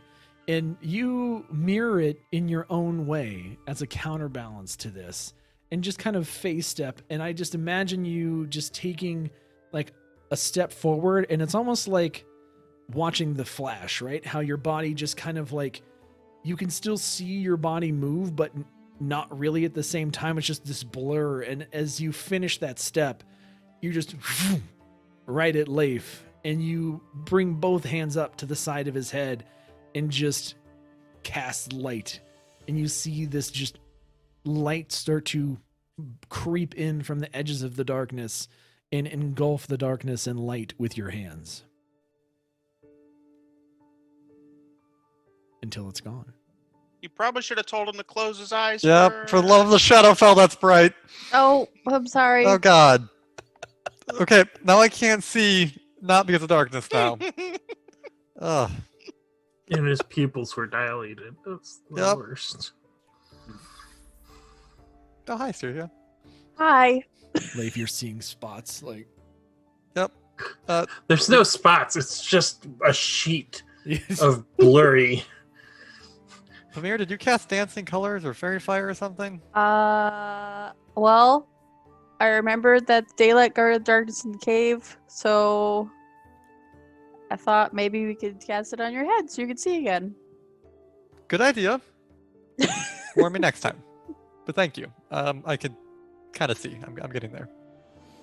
Oh, that obviously didn't go quite as planned. But I mean, it 2 out of worked. 3 ain't bad for the evening. And no one got caught on fire. Yet. Yeah, I but think a darkness that only centers around your face is probably not ideal for combat. well, usually I can see through it, so that was kind of weird. Probably did something wrong. Well, I know when you're kids, you can't see me works, but that's really adults pretending. Are you calling me a child? No, I'm just joking, man. Once again, not funny, but clever. And The as you, Steer's as, just gonna walk away at that point. as all this is happening, you guys just kind of notice that you hear this sound.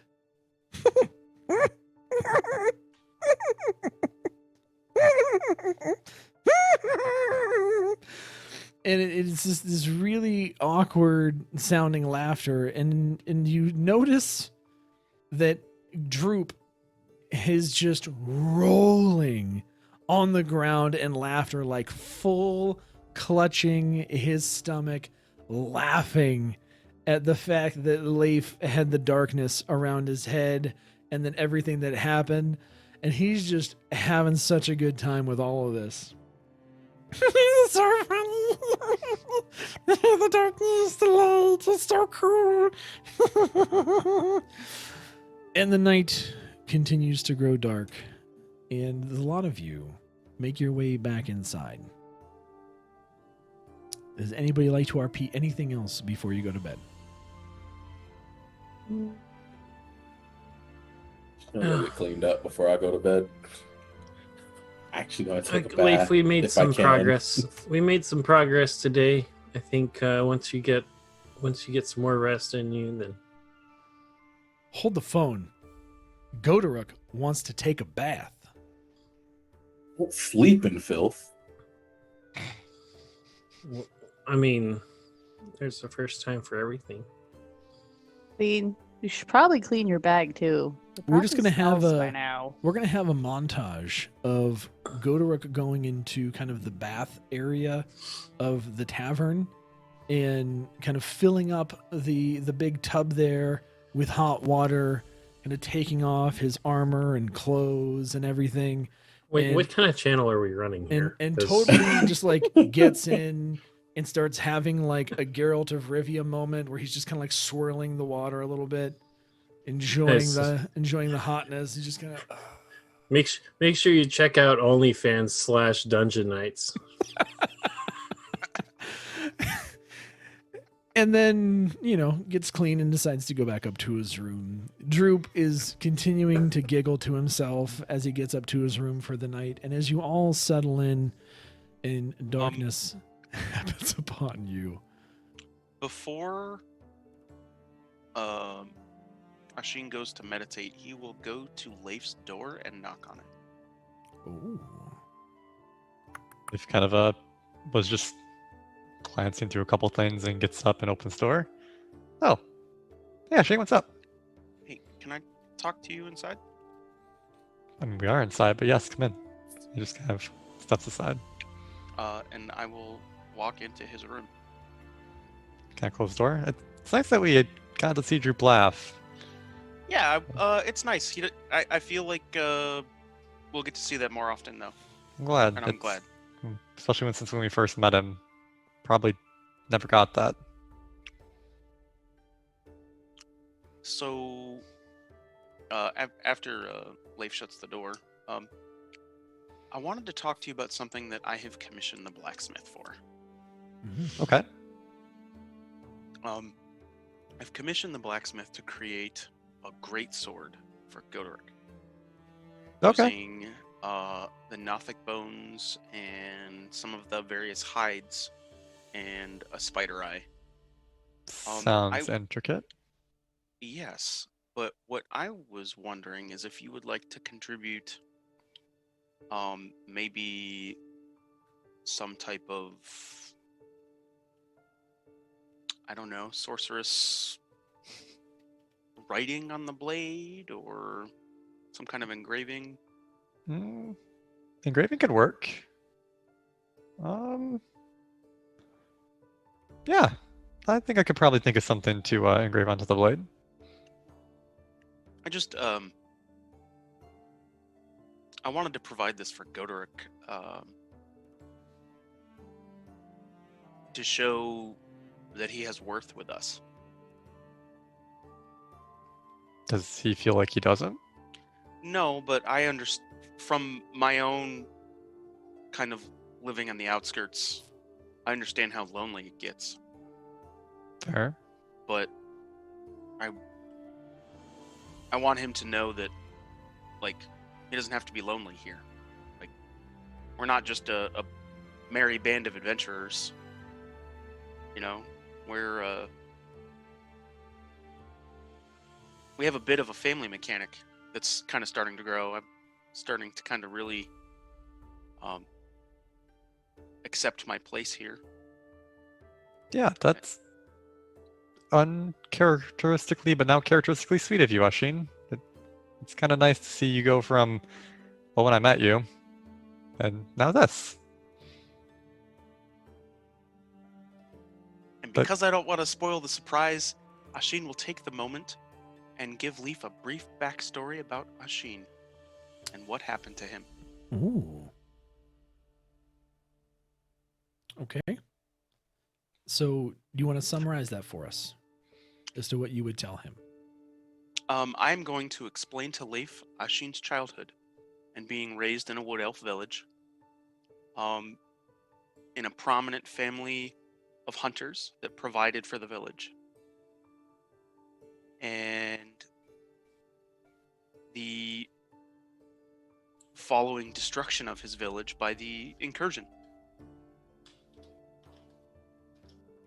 And I will key him into the goblins that were there, along with a few other beings that I don't want to name yet to the audience. But you named it to me, right? Because I know. Yes. Okay. They just kind of sits there for a second. That explains a lot. I'm sorry that you had to even experience that. I mean, I fell into the Shadowfell and got dark magic. I mean, yours is sad.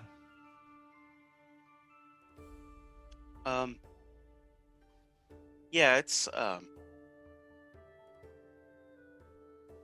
my burden to bear.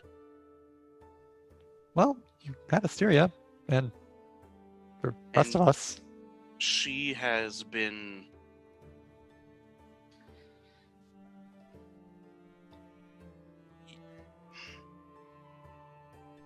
I don't think I would have made it this far without her. She's been instrumental in my survival. She very much saved my life. She More kinda than keeps once. you out of trouble. Yes, and she keeps me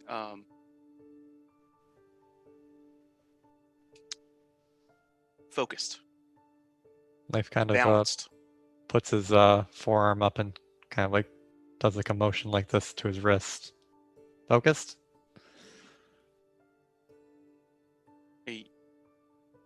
Yeah.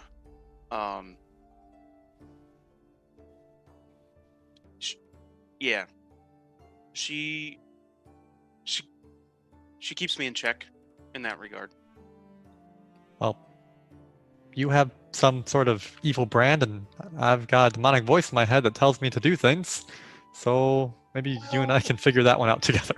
Sure. I mean, just like your voice in your head. Just a patron from the Shadowfell, really. This mark and Ashin will show it, and that it has grown some, isn't necessarily evil. Okay, Because where it's from isn't inherently evil. got it. Yeah, I asked about Jevrash. Patron didn't really say much. So imagine if I don't know much about your peoples. Like changelings? Yeah. Okay. So I don't know if you have deities Well, inherently. I worship the Traveler. I know a little. I mean, he's elvish. Yeah. So Cheverash is all of our people's collective rage and thirst for vengeance towards the drow, and Ashin will spit when he says the word, It's fine. and then he'll like rub his boot on it to like get rid of it. But he's the embodiment of our rage, and I think that's why maybe this mark has found its way to me. But yeah, I don't have any more for you. I'm sorry, Leaf. I will stop rambling and let you get some sleep. I know you No. need it. It's okay. Thanks for telling me. This is kind of the first time that you and I have like talked on a level that wasn't just friendly banter or aggression that one time. Bad. Yeah, I kind of realize now that wasn't entirely your fault, and I'm sorry that I yelled at you. Nah, it's fine. Better to keep me in check. Fair. Anyways, Leif, you have yourself a wonderful evening. I'm gonna go meditate. As Ashin gets to the door, Leif kind of perks up. Draconic or Elvish? 4? You asked about inscription. Would you like it to read in Draconic or Elvish?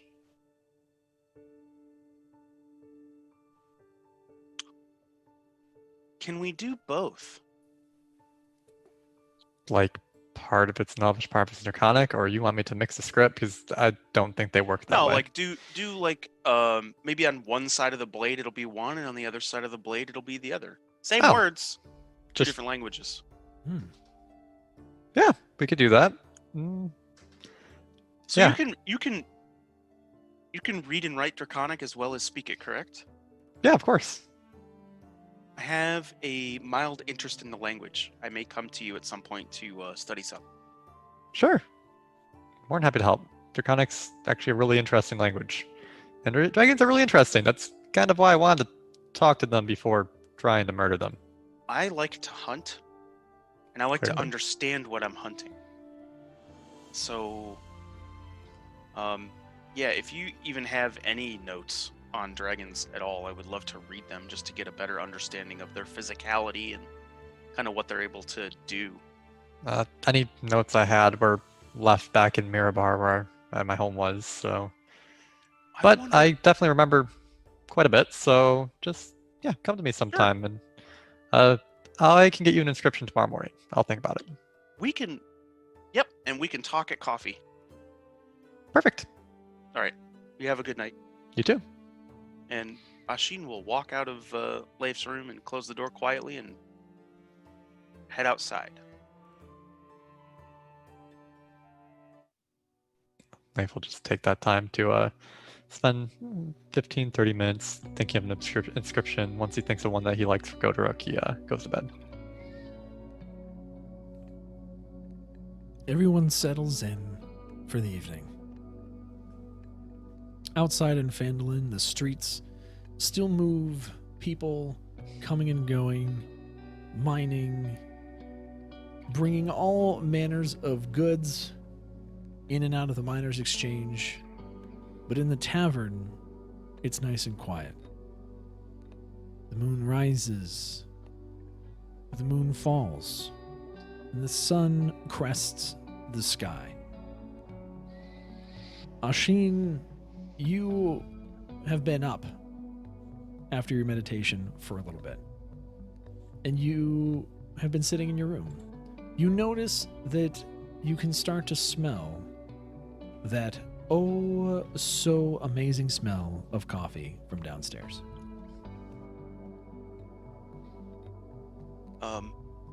I'm gonna grab my stuff for the day, and I will quietly exit my room and make my way down the stairs quietly, as mostly everybody, with the exception of, I would think, me and Asteria, should be asleep. I'm going to ask a question because we haven't clarified this. Do you and Asteria share a room, or do you have separate rooms?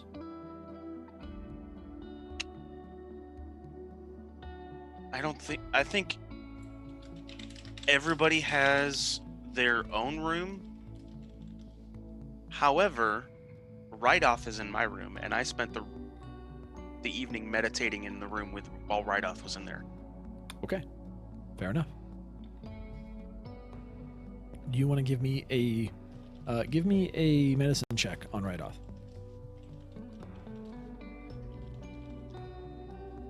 Oh Lord. Yeah, that's a 4. So you take a look at Rydoth, and he looks the same to you as yesterday on your way out.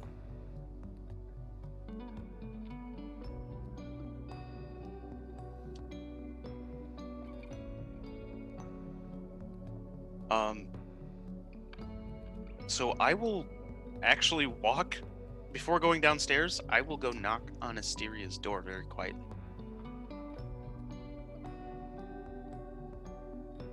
Knock, knock. Daria will open the door. Is just getting ready for the day.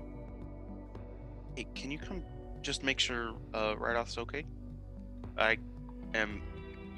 It's not really my strong suit. Okay. Go and check on Rydoth. Give me a medicine check on Rydoth.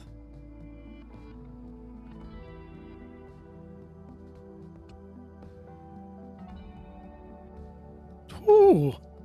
Okay, let's go. That is a 19. Mysterious, you examine Rydoth. You can kind of get the sense once again that he's stable. However, what you really have been keying into is kind of, you had a talk with Ashin about the ice itself and how it seems to be growing. And you have kind of been keeping a mental note in the back of your mind, just how he seems to be progressing through that area. And as you kind of pull back the blanket that's covering his body and kind of peel back to his chest level, you can see that the ice has now kind of engulfed not just his arm and shoulder, but it's gone up about halfway up his neck and has crept over to his sternum and seems to be continuing to slowly creep across his body.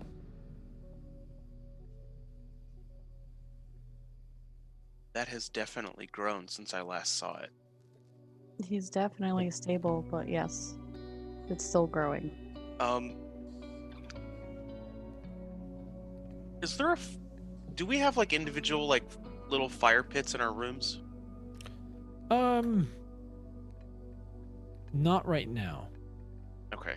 So what I'm gonna do is I'm gonna go downstairs to the fire pit and grab a piece of like burnt wood, like coal. Okay. And come back upstairs and lightly trace the outside edge of the ice where it's at. Okay, for like the charcoal? Yeah. Okay. You just tracing on his chest, or are you trying to chase it on Yeah, fabric? trying to measure how quickly it's growing. Okay.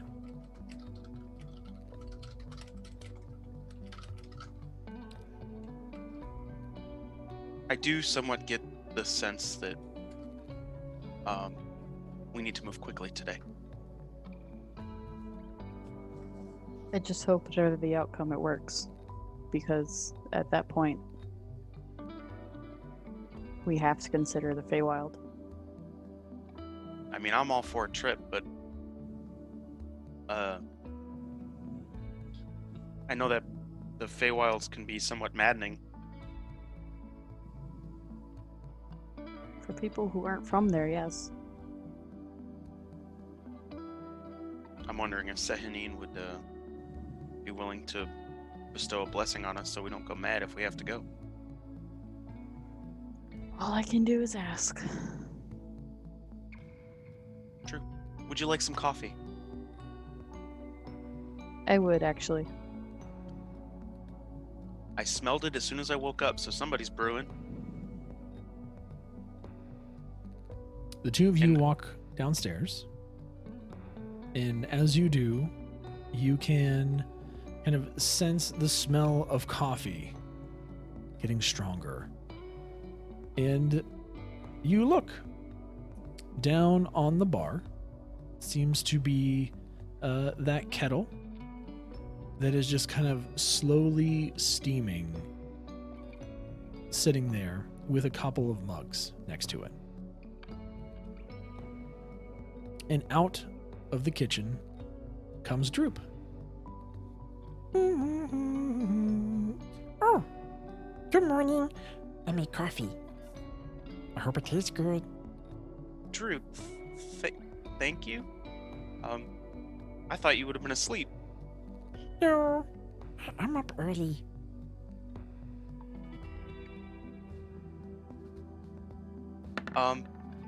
Awesome. And I will pour two cups of coffee for me and Hysteria, and I will hand her one. And I will take a drink first. And I just rolled an 18. So this is some damn good coffee. Like, Droop must have been really taking notes from you yesterday when you were showing him how to make coffee. The grounds were ground just at the right amount. The grounds were steeped at the appropriate temperature. The water wasn't too hot. And they have been in that water for probably a few minutes by now. So it was very recent when he made it. And it is just the right temperature. It's a nice, smooth, kind of dark flavor to it. It just is delicious. Droop, I am surprised. Oh no, is it bad? You have outdone yourself. Oh, is it good? It is wonderful. Oh, And he's gonna take the kettle and kind of pour himself some and go to drink it just so he kind of knows what it tastes like. And at first Droop's gonna go, oh. Oh, okay. Droop, hold on. And Mm, I will It's a little go bitter. in. I will go in the back and get some sugar and come back and put some sugar into his coffee. Oh, what are you doing? Try it now. Okay. Oh, just better. And you can add milk to give it more of a creamy flavor, if that's your preference. 1 minute. and Droop goes back into the kitchen and comes back out with a small carafe of milk and just pours a little in. Do we do more? Or is that good?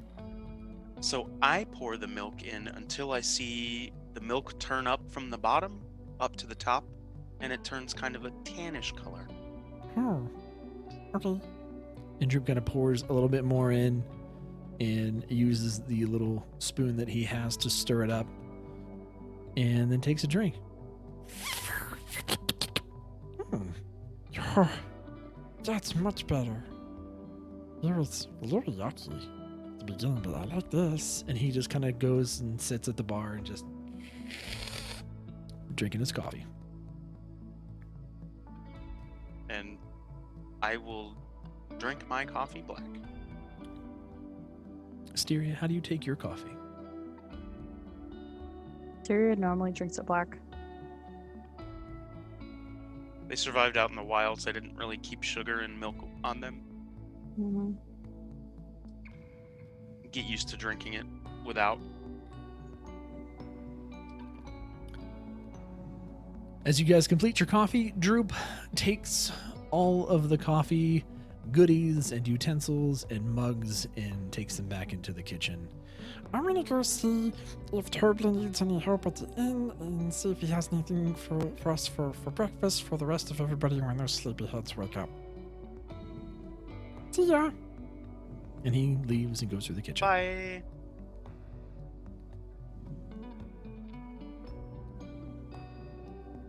How was your meditation, Hysteria?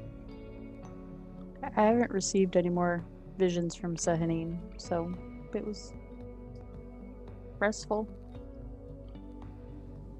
I am happy for you. Mine was,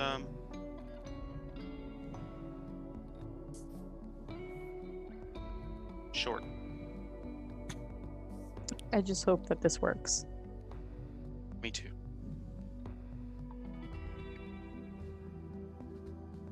I'm sorry about yesterday. About the owlbear? Yeah.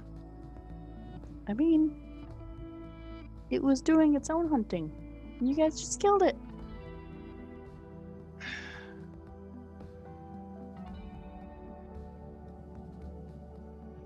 I know. Also, owlbear sounds delicious. Ugh, you're impossible. You should try it sometime. I mean, in 10 years, I don't think I've ever seen you eat meat other than in, like, wolf form. Just never eaten meat. Did you eat meat in the Feywilds? Growing up, yeah. So why not now? I've just never wanted to. Okay.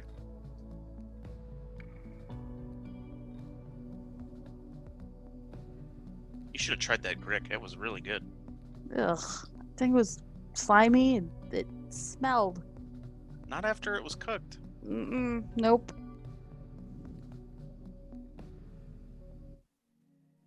Hey, I was surprised. Okay, so I might take a trophy from the Manticore today, but I'm not gonna eat the Manticore. Are you sure? I draw I the hate the line at Manticore. I draw the line at sentient creatures. Like owlbears? It wasn't. They're not sentient. Mm-hmm. Oh, she has taken a piece of leather and tied the owlbear feather that Ashin gave her into a braid. It's in her hair. Hey, can you wild shape into an owlbear? Sahanine has not gifted me the wisdom yet to do so. Because that would be awesome. Maybe one day. Also, last night, face step. When are you gonna face step me? I wanna go for a ride. No one's ever asked. I can only do it to someone who's willing. Hey, you should totally face step Goderic. Like I said, he would have to be willing to be teleported. He might throw up. Then you Not gonna definitely need lie. to do it.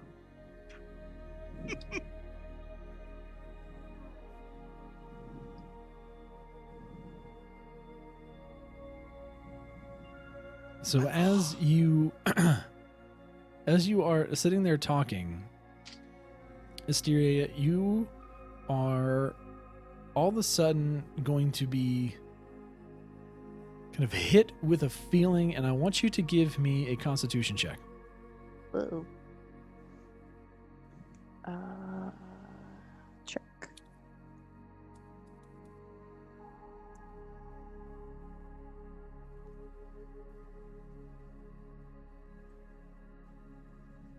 Hello? Hello? It was an 8. Did it not go through? It's not going through to roll 20. It was an 8? Okay. Uh-huh. So that, and then Leif, you also need to give me a Constitution check. At disadvantage. No, not a disadvantage. So at this point, hours have passed since they have been up, since they've had coffee, since they've been talking, and we're going to say that the rest of you have gotten sufficient amount of sleep for the evening. Again, you only need to sleep 6 hours out of the evening. The other 2 could potentially be for watch, so you're fine. So everybody make sure you get your long rest checked on your sheets. But again, I need that Constitution check as well. Rerolled it. All right, let me take a look. Check or save, because you rolled a save. I rolled a save. That's a save. Save is fine. And so you said Asteria, yours was an 8. Yeah. So simultaneously,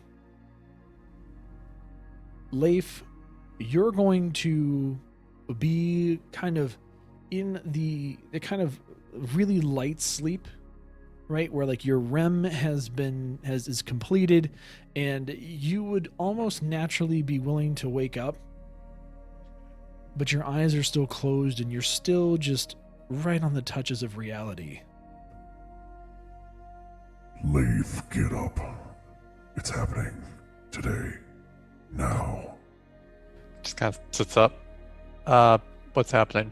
And Manticore? as you do that, Asteria, you are going to get hit with a horrible headache.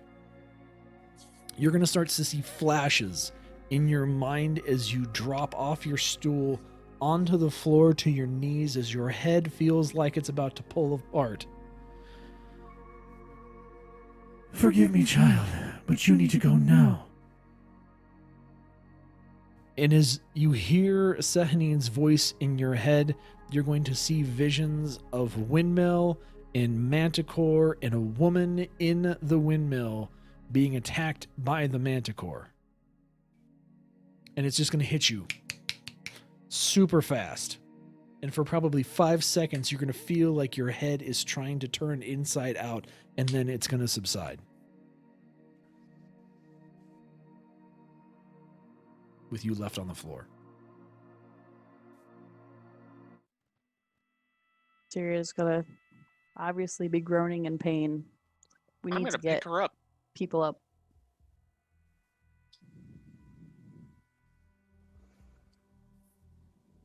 Are you all right? I'm gonna reach to like pull her back up to her feet. It was a vision from Sehanin.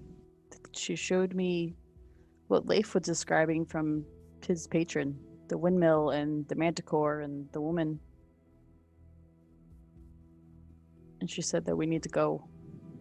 All right, I'll get everybody up, and I'm gonna run up the stairs and bang on everybody's doors loudly. Leif at this point's already up and is like opening the doors. It wasn't me. What? What's going on? Isteri was just visited by Sehanin. We need to go now. There's a god here, or Vision. what? Oh, okay. Like, there's a lady in the windmill. I Oh, guess. gotcha. Okay. Oh, okay. I'm coming. Let me just get my Get your stuff. We're leaving. stuff. Yeah. Hearing that, I'll grab my pack and don my axe, and I'm ready to go. Leif, are you good? He already has the staff of defense in his hand, and he's kind of walking out. Yep, nope, already awake. Okay. Droop made coffee downstairs. It's excellent. Everybody grab a cup. Let's hit the road.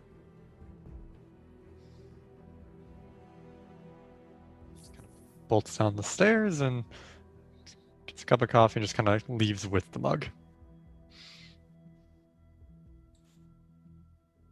Do not have time to get food first.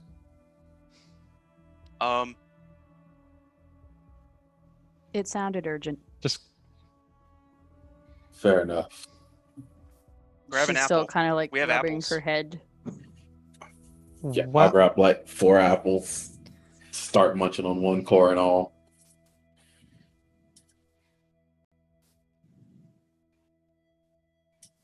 As you leave the tavern, you kind of take a minute to collect yourself, and I want you to give me a kind of a perception check. Asteria.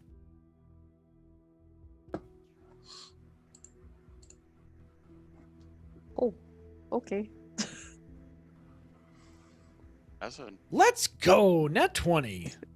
I see all. She sees us. So you with your head still kind of recovering from the flash that Sahanine had sent you, there was a moment where you kind of needed to go outside and collect yourself to remember kind of what direction you were facing, where you saw those tips of the windmill, as at this angle with the hills that are around Phandalin, you can't see that. And you immediately just are able to perceive, nope, it was this way. We need to go now. And you start taking off kind of south by southeast of Phandalin. And then in the direction you remember seeing this windmill. I would like to cast mage armor as we're going. From the staff. As you all At are last. walking, Leif, you... It's 8 hours. Yeah. Leif, as you're walking, you cast this, you can see the kind of magic flow from the staff, and at the very top of the staff kind of pours out this kind of blue ethereal light that kind of wraps around your body and then snaps to you, almost like if you're kind of trying to suck the air or something, like vacuum seal something. Like that's what it looks like. It looks like this light just kind of vacuum seals to your body. And you don't even miss a step. You just keep going.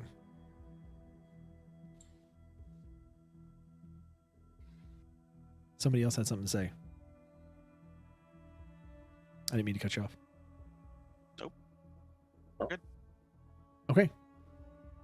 You guys take off and are kind of at a brisk movement for about a half hour, kind of south, heading towards this windmill, as it's actually a bit further away than you thought. And when you arrive, you get a close distance to the windmill.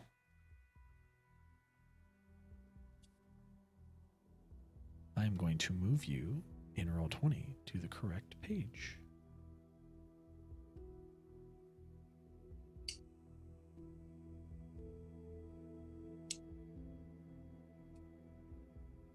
Goodness gracious. It's so many pages over that I can't. Give me 1 second. You're articulating splines. There. It's just going to move you twice.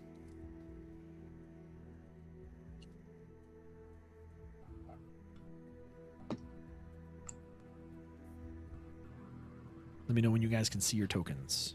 Can see it. Yep. Yep. Okay. Perfect. And I'm going to put us in combat screen. All right.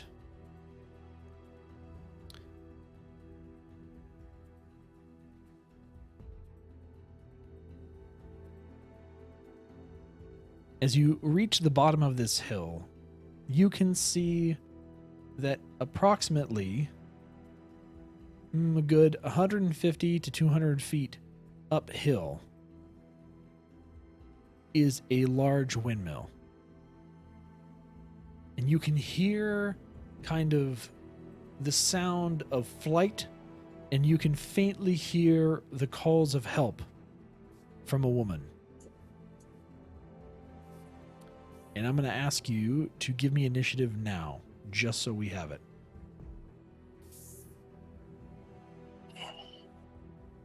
Do I have to roll initiative with disadvantage? Do Still you? on it. Are you Exhaustion level 1 just says ability checks. Then that would not be initiative order. Okay. And I know we're running them in so that they get captured in Roll20, but can you read them off for me as well, since I'm in the combat tracker? Mhm. What do we got? I have an 8. 12. I have an 11. I got a 19. Rolled twice. Oh, the one that's in the tracker in the roll 20. What? We Anyway, can go with 16. I don't care. whatever. Nah, I don't think it matters. And Probably Asteria? not. I rolled a 2. Well, I got a 2. I rolled a 1. Your initiative's +1? Yeah. Mm-hmm. Oh. Not very dexterous. Lovely. All right.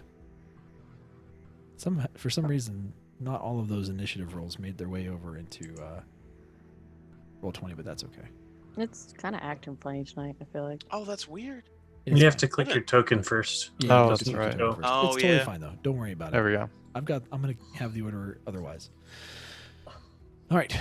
We are not yet in initiative, so you all will be able to move. I'm going to move you until we get into combat.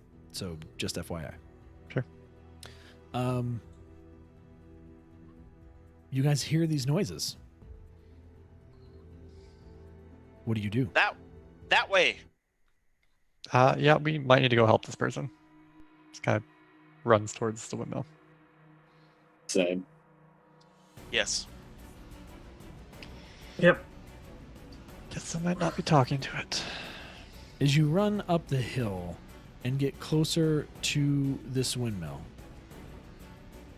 you can see that there is a wooden gate around the base of the windmill. The windmill itself is constructed in a fairly large base of stone that's about 10 feet off the ground. From there, there's another kind of 6 to 8 feet, probably 1 story's worth of kind of a wooded area around the base of the windmill that has a door and multiple windows all the way around it.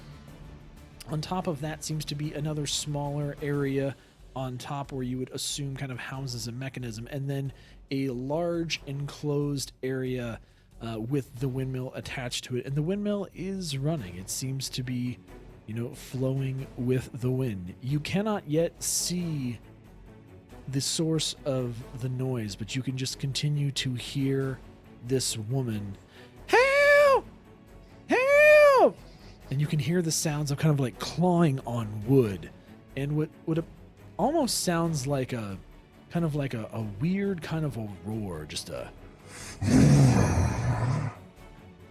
It's not quite a lion roar. It's more of a deep snarl. What do you do? Amir is all about saving damsels in distress. He is booking it at top speed. He's going to throw Goderic at the wooden door and tell him to go through it. Absolutely. I'm going to lower my shoulder and just try to go through that door. So there's a fence in front of you. You try and hop How the thick fence. is the fence? I will hop the fence. All right, give me an acrobatics check. Acrobatics.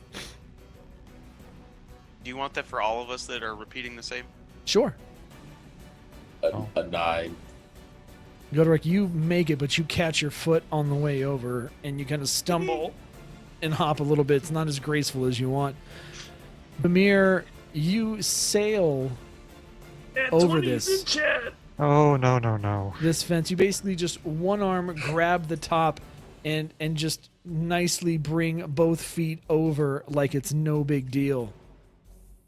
Ashin, you make your way over the top and kind of Godoruk was in front of you, so you kind of just like, saw him in front, and it kind of made you not as graceful getting over as you wish you would be, and cause you kind of like walk up and like put one leg over and then the other leg over.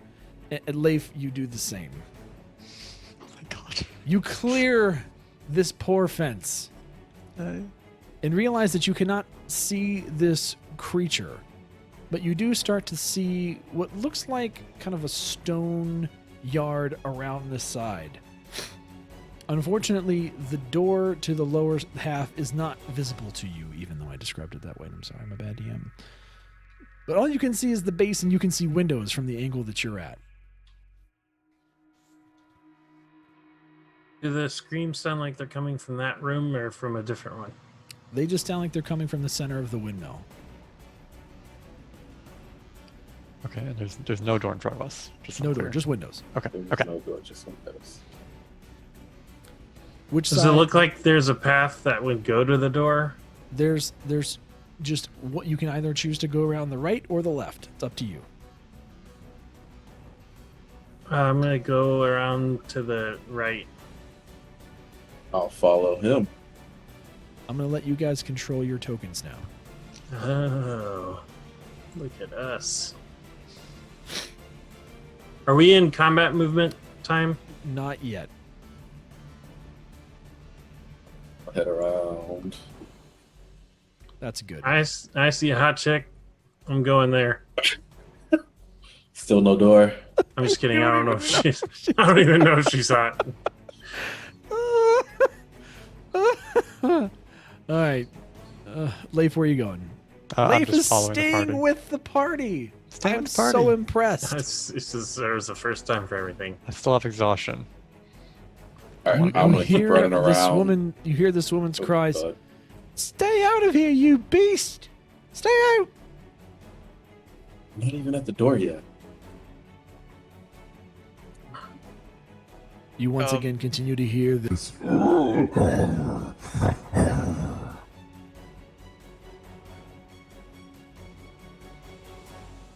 Are the windows? Do they have glass in them, or is it just kind of like a hole? They With are some- kind of like wood shutters, so it's just an open window, or it's a closed wooden shutter. We can hear her. She can hear us. If you were to call out to her, she might be able to hear you. Yeah. Incoming! Bamir jumps through the window. That's 20 feet up. Oh shit! Oh, they're 20 feet up. 10 feet of Sorry. stone base. Well, it's Sorry. 15. It's 15 feet up. Okay. I'm gonna keep moving around to the south then. Yep. To the bottom. But she did hear the incoming. That you said, "Oi, is there someone there to help? Please We're help! There's a coming to beast outside. It's trying to get inside. Keeps telling me it's hungry." Alright.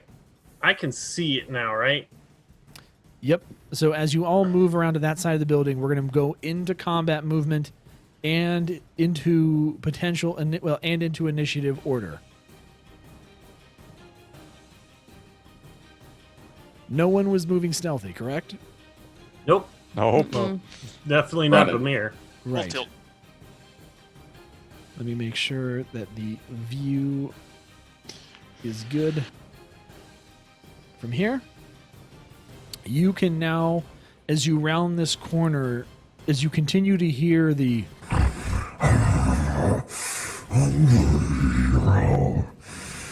you can see this beast. You can see the fleshy wings on top of a back of what looks to be a lion with powerful forearms with vicious looking claws.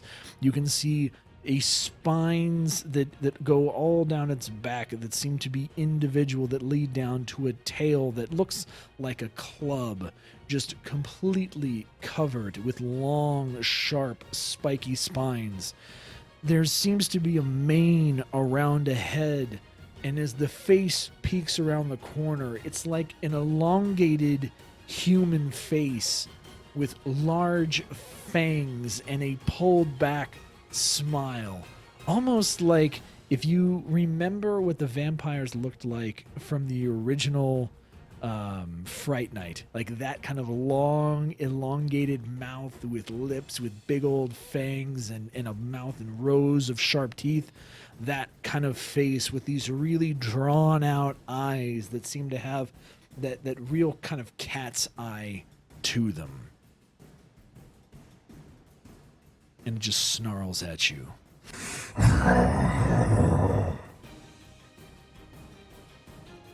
Please help me, it's trying to get in.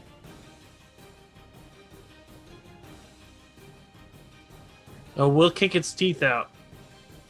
Are we in initiative order now? We are in initiative order. Okay, cool. And the Manticore is first. I'm just giving you guys a chance to do anything before we get into combat. Can I rage? Not till your turn. I got nothing. Still want to talk to it, Leif? Leif seems a little unsure, and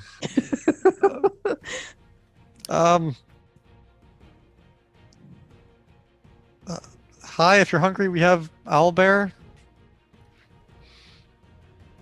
I'm going to go based on how your tokens are positioned on the board when it comes to combat. Just FYI. So Bamir and Leif, you two are out front. The Manticore is going to see you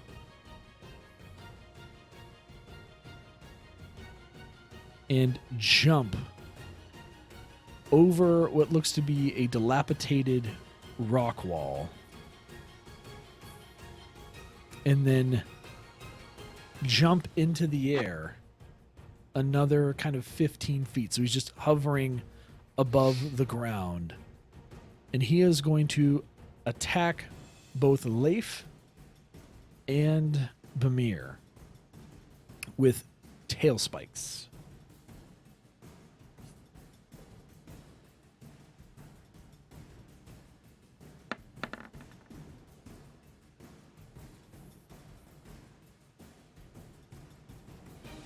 Bamir, does a 16 hit?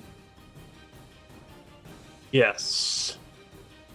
I'm assuming that a... Oh, hold on one second.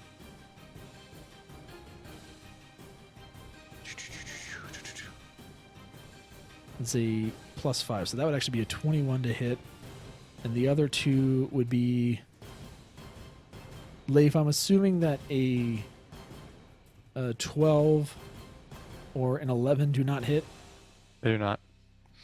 So as the Manticore kind of swirls its tail around, it's going to release 3 spikes.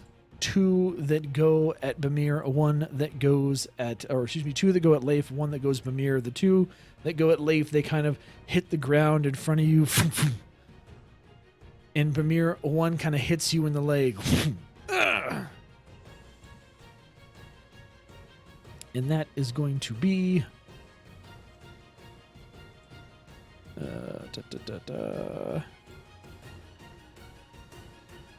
for 7 piercing damage. Ah! Got your tail spike. Ouch. Be gone. Right here. This is my prey. And Bamir, it's your turn. You're ours. And he casts. Bamir, give me a perception check, just real quick. Okay.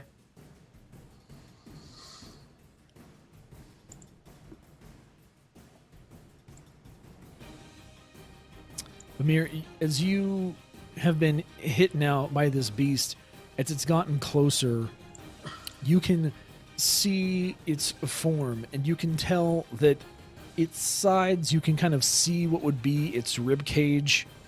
It looks to be what you would consider emaciated for a beast. Certainly not well fed at all. Okay.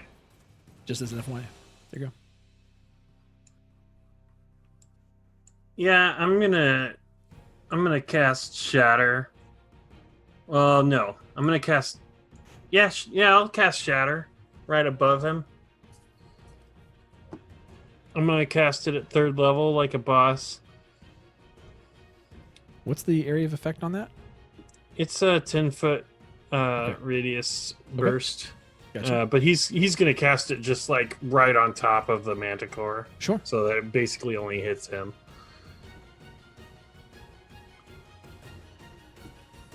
Is there a save?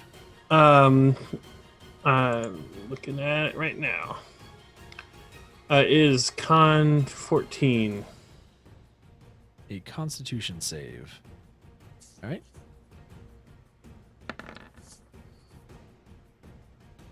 That is a 5+. It is an 8, so that is a fail.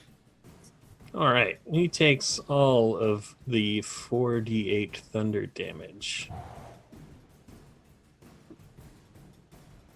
So 16, because, you know.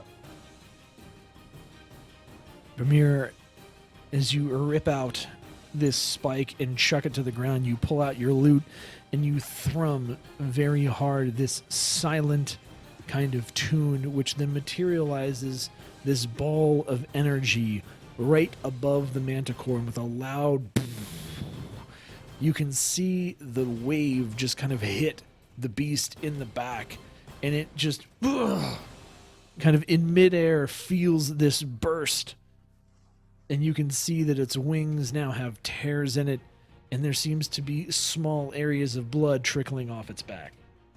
Cries out in pain. Does it look like it can reach me from where he is right now? As in, like, with his arms? Claws or something? I don't know. Not Tail? right now. Again, these are All 5-foot squares, so this is tactical. And map Bamir is working. going to move over here, take a glance through the window at the lady. It's still up. So 15 it's feet totally in the air. high up. Oh, damn. Right. Yeah. Sure. You can walk over Uh, there and try and yell at the lady. Stay back, young lady. We are going to take care of this fiend for you. Young lady? All right, I'll back up. All right. And then basically gets out of Godoric's way. She's going to move to the other side of the windmill. It's not her turn. She's not in combat. She can do what she wants. Oh, Godoric. That thing's flying, isn't it? It is. It is 15 feet in the air. You suck. I will rage That's smart. and I'll take a shot at it with my crossbow. Dave kind of puts his hand out. Go to Rook, wait. I will wait. Why? We don't have to kill it. It attacked us first. It did say it was hungry. So we Albert did the same thing. Inexcusable. he said he was going to kill the trying to woman. eat a human. And it's saying that he will attack 11 to hit. That misses. I will take extra attack and attack again, saying that one missed. You never got more 19. javelins, and you only had one And left. attack with the crossbow. He's Crossbow. attacking with a Crossbow. crossbow. has loading. Okay, crossbow. Pardon. Crossbow has loading, so you can't attack with it more than once a turn. You are correct. So I can't. You do, I guess, still have one javelin. You want to throw that. Also have hand axes. Which one does like that? Do you have hand axes, or did you leave them in the... You emptied all No, that I kept stuff the on hand table. axes. I kept the hand axes, Okay. the javelins. I got rid of mace and a bunch of other stuff. Like, I will do, hand axes. So I'll take a throw with the hand axe. That'll be a 14 to hit. that just hits. Thank you. Give me that beautiful damage. 6 damage. Gurik, you kind of aim eye up with a crossbow. kind of bolt sails right over its head. In your frustration, you whip out a hand axe, catches it right in one of the arms. Just kind of leaves a gash in kind of the bicep area of an arm. Ashin, you're up. I'm gonna use my bonus action to cast Hunter's Mark on it. Mm-hmm. Can I do that in Roll20? You want to add Hunter's Mark to it? Yep. Okay. And then I'm going to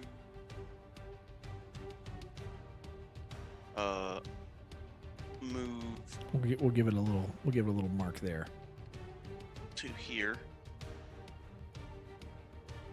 And then I'm going to fire at it.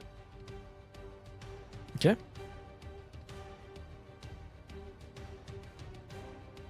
It's a 19 to hit.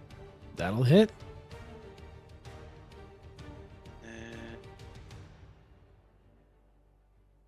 Or 10 plus 16 damage. Okay. And then I'm going to Gloomstalker ability, shoot it again.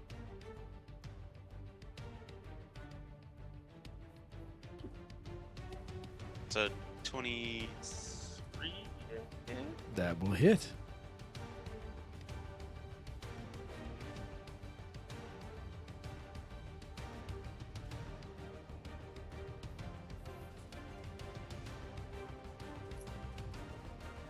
For 7 damage. All right, let's go. And then extra attack.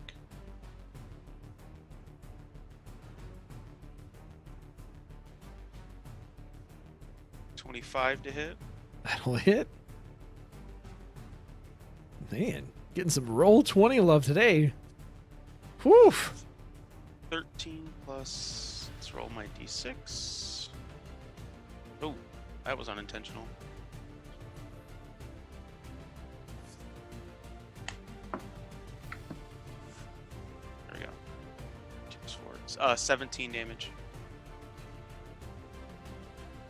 Ashin, you kind of backpedal and grab 3 arrows out of your quiver and stick them into the ground next to you. And you rattle them off. Right into each shoulder. And another one into the neck.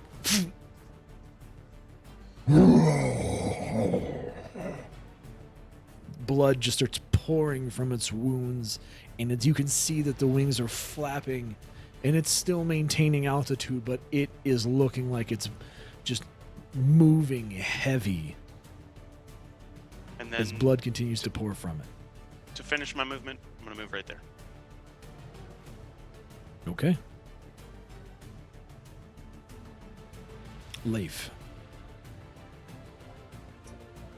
Hi.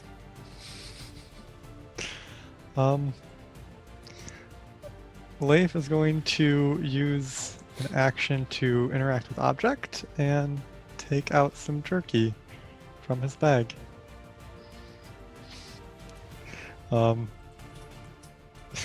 He's all of your faces.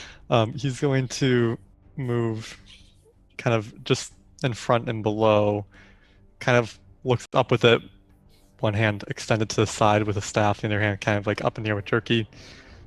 Look, we don't have to kill you, just come down to me. Roll persuasion at disadvantage. Of course I do.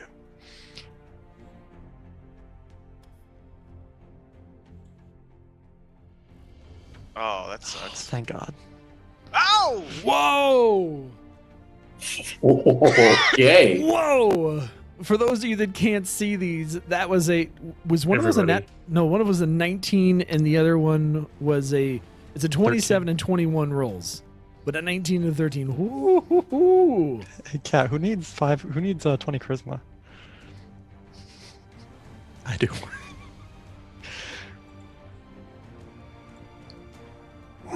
I got a higher bonus in persuasion. I'm just saying. You do. So you're a freaking bard. You see the Manticore begin to kind of recover its composure and lowers its altitude and just creates this as it lands in front of you, and as it studies your face, kind of eyeing you.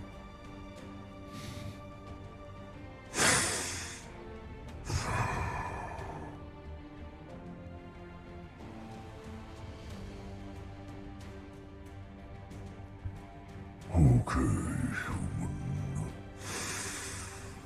What do you want? Just he slowly reaches back and pulls out his entire set of rations and just slowly sets it down in front. Look, I get you're hungry. I know we hurt you. You did attack us. Just eat this. Let's talk.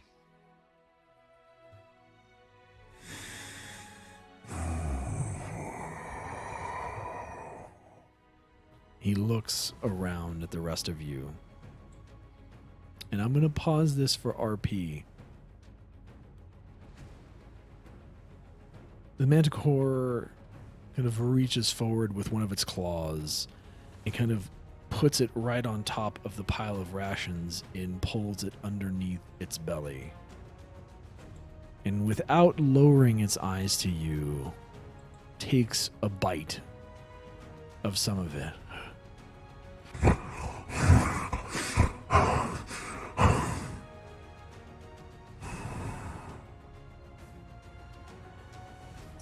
More. Need food. Driven from home. And continues to look very suspiciously at all of you. Leif just kind of sits down. Oh, like I said, we have Owlbear back at the tavern. Not bringing a Manticore back to the tavern. Well, we would bring it to the Manticore, obviously.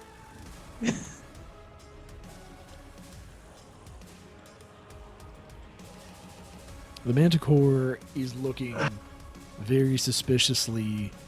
It kind of lowers its body posture and brings its wings into its side as if to kind of mirror your manner, but is looking very distrusting at the rest of you.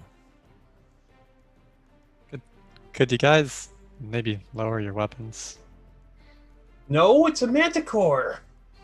please? Nope. Okay. Well, ignore them. I'm gonna lower my weapon a bit, not fully, still out and still in my hand, but I will lower the weapon. Asteria's gonna put her scimitar away and walk over carefully, but not too close. Isteri, What? it's your turn, so I'm going to let you use your movement on your turn. Okay. But she wants to ask the Manticore, what drove you from your home this way? Position yourself first so I can see where you're at. I will. Should move right there. It looks over at you. There's a dragon. Drove us from our home. Took our food. Hungry. Need to eat. To feed. Us. Are you here alone? It's going to look over Leif's shoulder at you, Godoruk, and not respond.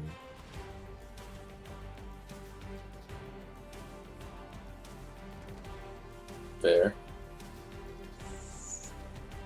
So, we saw a dragon. I believe you. Like I said, we can get you food, and if you need food for others, we can help with that. Just don't eat the woman inside. If you can bring food, I will leave. How much food? Raw or cooked? Food. We'll take a look at Ashin. Bring what you have. Just for me and for one other. I'm not giving up on my owl bear. That's We can hunt for more. For Go to- it. Keep our owlbear. Godric, you are the fastest. Do you think that you could sprint back and come back here? You're also the strongest. Think you'll What? be okay without me here? I'm sitting in front of a Manticore having a nice conversation. I think I'll be okay. I don't like the idea of that. Look, they're already wounded. They're sitting with us, having a talk. Godric, please.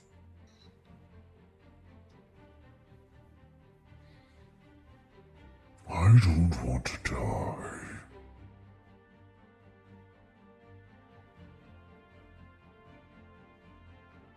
Hesitate, but he'll take a few steps back, not fully leaving yet, but positioning himself beside Ashin. And I'll whisper to Ashin, I don't trust him. Here. Also, what are we gonna? So hold on. So Godoruk, But we're still in combat, correct? we're Mhm. still in Technically. initiative order until you Mhm. guys make a conscious decision as to what you're going to do. So I'd say move your token back until we know 100% what we're doing. So it is currently Asteria's turn. And from that standpoint, you still have your action if you want to take it, or you can move that on. After your turn is done, it is the Manticore's turn. We don't want to kill you. However, we do want you to not harm people here. She's just gonna remain calm. She's not gonna cast any spells. She's kind of gonna elbow Leif to remind him about the things we were sent here for. Clearing her throat at the same time. Not trying to harm, to hunt. Food becoming scarce. The dragon's influence grows.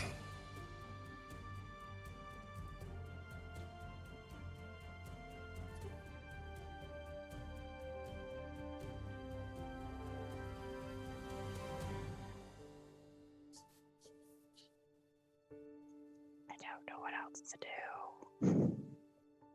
They've just Kill it. would yeah, Leif just kind of looks at Asteria and kind of like gives a nod to yeah, I know what we still need to get. Kind of like look to her. And just kind of just stay sitting there.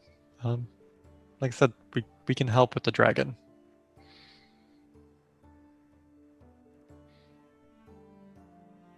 Dragon hurt one of our friends. So we are no friends of the dragon that drove you from your home. As you are talking to the Manticore and Leif, and you're staring into the face of this beast, a chill rolls down your spine. Hey, Leif, don't forget, just reminder, you do need some fangs and some spikes. This is interesting. Love ya.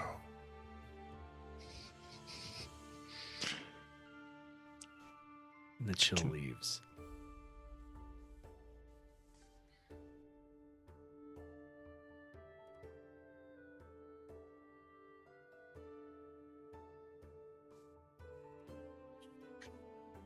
I doing? Are we giving this thing meat or what? Are you gonna take an action or are you passing? Yeah, I'm passing. I said I wasn't gonna attack Okay. it. that's what I was wondering. All right, so what's the Manticore doing? The Manticore is currently in a non-threatening posture, sitting directly in front of Leif. Yeah, but you said it was his turn, right? Mhm. It is its turn.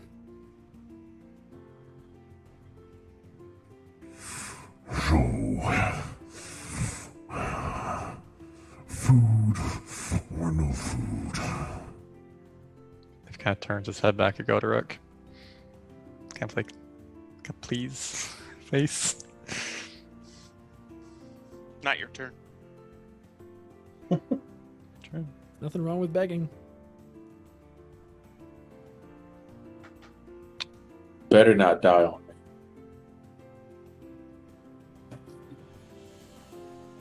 I will go and get food. Okay. We will suspend initiative here for you to go get food. It's only going to take you probably about 45 minutes to an hour, Goderic, to go back and get food. I mean, you do have to run uphill both ways. Oh, I got decent movement speed. You do. 100.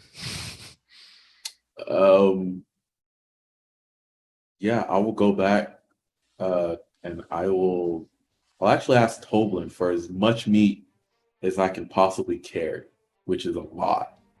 I I have a feel whole like smokehouse full of meat. I want to keep my owlbear. Not giving up the owlbear meat. Actually, let's see. How much can I actually carry? Because I got rid of most of these weapons. We'll just say you Carry can a carry. lot. We can say you can carry Enough. what you would consider enough. Let's take more time than is necessary when you already have meat ready. I want my owlbear. Okay. Well, I hope we don't die before you get here. I will load up on. I can carry 100 more pounds of stuff. That's a lot of meat. I want to package as much as I can physically put on my body without impeding my movement. Well, we're gonna say that you are allowed to carry probably 50 pounds of meat is what you can scrounge from the town without taking the owlbear meat. I will also pay for that meat. Not How much saying you that didn't. costs. Just saying. So you make your way back, and you have this large sack of meat. All right, before when he leaves, I'm like, okay, are you cool then? I'm gonna go check on this lady you've been terrorizing for the past hour. Okay. Give me one Right. second.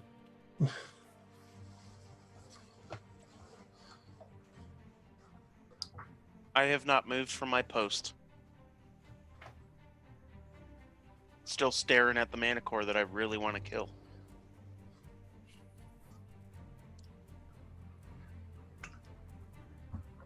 Oh, don't worry. We'll get to you. Oh no. Oh no.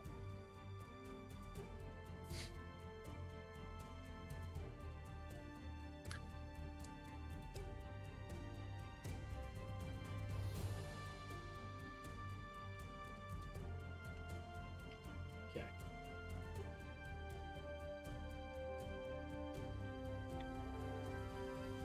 Bamir, you make your way around to the... I'm not going anywhere until the Manticore says it's cool. The Manticore is just going to stand there. Or it's going to continue its posture and just look at you. Did you put your weapons away? No, You can he's not.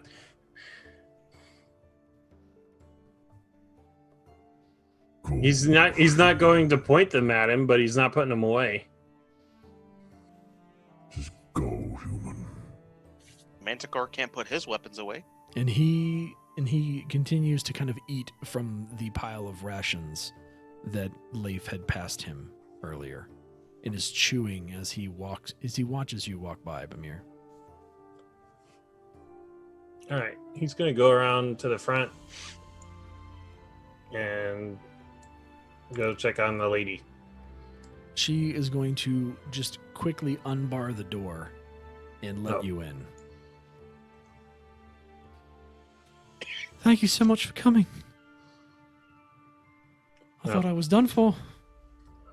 Let's close this door again. Close You the shut the door. Close the door back. Give me that bar. You kind of just it's one of those mechanisms where it's kind of like a push mechanism, so it's on a yeah. hinge and a turn, so you're able to kind of pull it Gotcha. back, and as you kind of you are able to kind of put it down and push it back through. All right. Yeah, I don't. He's gonna come over to. I guess there's stairs up here or something, or Yeah, is I mean, it? It's fine. You're on the middle level. You came up a set of stairs to get to this level. It's fine. Okay. Can I see out the window? You can see. Because out I the just want to window. keep an eye on him. Yes, you can see out the window from there.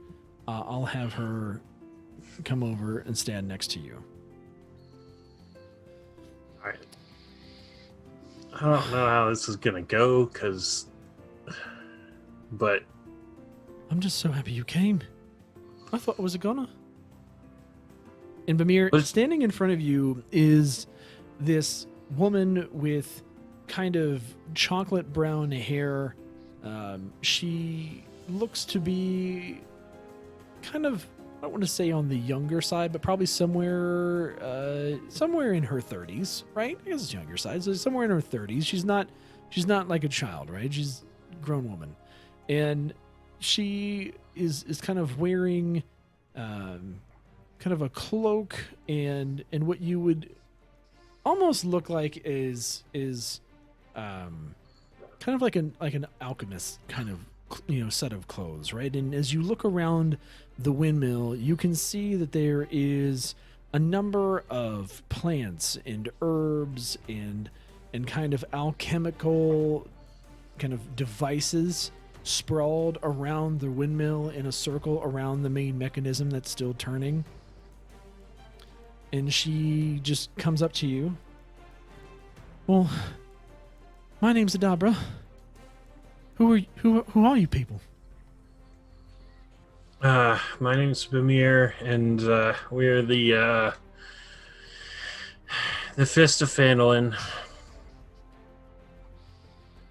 Pardon you what? We're the Fist of Phandalin. Oh, I've heard of you. You're the ones that fixed the town, eh? Yeah, more or less. You'd had all those dreadful red brands. They didn't bother me much all the way over here, but they were a pain in the ass for the town. Yeah. Yep. So, yeah, these guys are out there feeding the Manticore. So hopefully it won't eat you anymore. I was a bit worried. I was. It was very close to breaking down my door. I can see that. I like to keep to myself out here. I'm generally known as an apothecary. I see a bunch of plants and alchemy tools, so that follows. Yep, I'm like to keep to myself. I don't really go down to town much unless they need me. I also act as a midwife here, but yeah, aside from trying to grow closer to Shanti, I don't really get around much. Oh, that's cool. Do you know anybody in town that you could, maybe stay with for a while, or, until we get this whole Manticore situation figured out? I mean, I'm hoping you deal with it right now because I don't much like going to town. Like I said, unless I have to, I'm gonna stick it out if I can. Hopefully this thing leaves and I'll be able to get back to doing what I do. Right. Okay. All right. Well, let's see how this plays out. So far it looks like he's playing along with whatever scheme they're cooking up over here. But Well, he looks hungry. Not much is clear. yeah, he definitely looks hungry and angry and very dangerous. But I've never seen Manticore around these parts. Did he say why he was here? yeah, he said he got. Apparently, he was driven out of his home by a dragon. A dragon? I've heard people talking about a dragon recently. Is there a dragon the way around out these here? parts? Yeah. Yeah, apparently we have a dragon that's moved in. So, we will talk that one to sleep too. Right, good luck with that. But Thanks.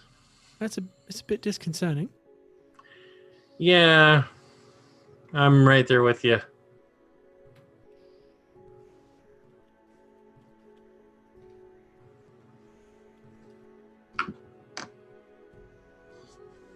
So where are you hoping to go with this conversation? Godorek will say that at some point while Bamir is talking to Adabra, you're going to be able to kind of make your way back with this giant sack of meat. I'm just kind of, talking to her to keep her calm while I'm looking down at the Manticore and waiting until it gives up on its patience and rips a new one in Give me a- hysteria. Give me a perception check.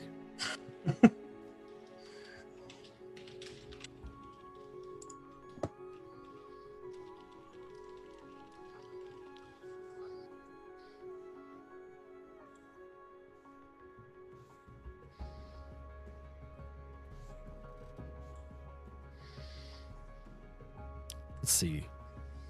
So Be a 14. looking at her, you can see that even though she seemed to be rattled and was screaming for help, she's not seeming like scared or even shivering. She's very matter of fact with you right now and seems very calm, which I'm going to guess you Right. didn't expect given the fact that she was screaming for help. I mean, I tend to have that effect on people. So, Bamir, you were talking. Godorek, you've come back with meat. And Godorek, I'm just going to go ahead and say, what do you do with your meat? I'm gonna approach the Manticore slowly and hold out the meat and see if he takes it.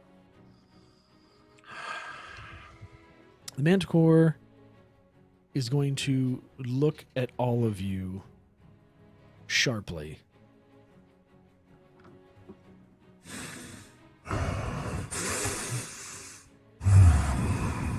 Meat. And you're going to see it reach out with its kind of huge claw and just kind of hook two claws into the bag and pull it back towards itself. And it's very slowly going to get up on all fours. Wings still tucked in, tail is still down, not in a threatening manner.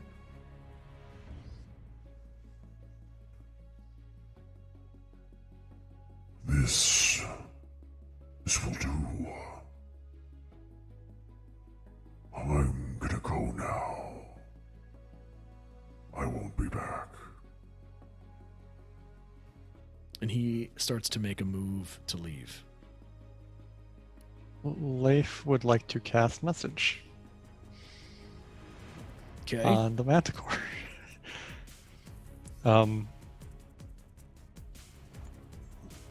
Leif casts message and just says, if you could come back as a return for the favor after you feed maybe a little one, could you come back to have a talk with us? We need something.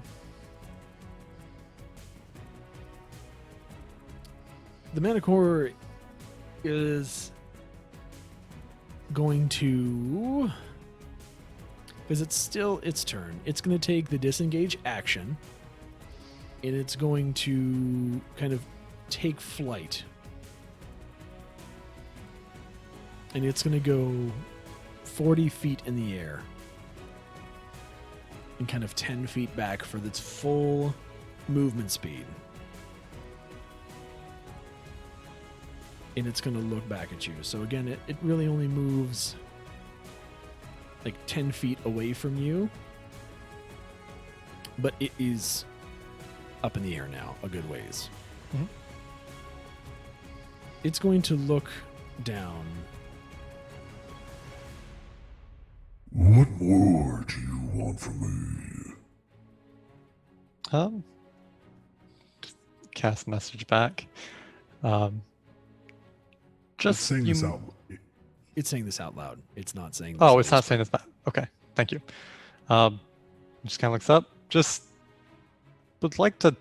You might be able to help us out with dealing with that dragon, and we'd like your help. I'm not gonna fight a dragon. Not asking you to. Then what do you need? Go feed whoever you need to, and when you come back, I'll let you know. Don't want to come back. Want to go. Not safe. I've kind of glances at Styria. You're the druid. It's not gonna come back. Probably not. Leave. Just ask it. He just kind of sighs. Weird question. Do you happen to have any spare, like, teeth lying around? And some tail spikes? Wait, this is the good part. This is the good part.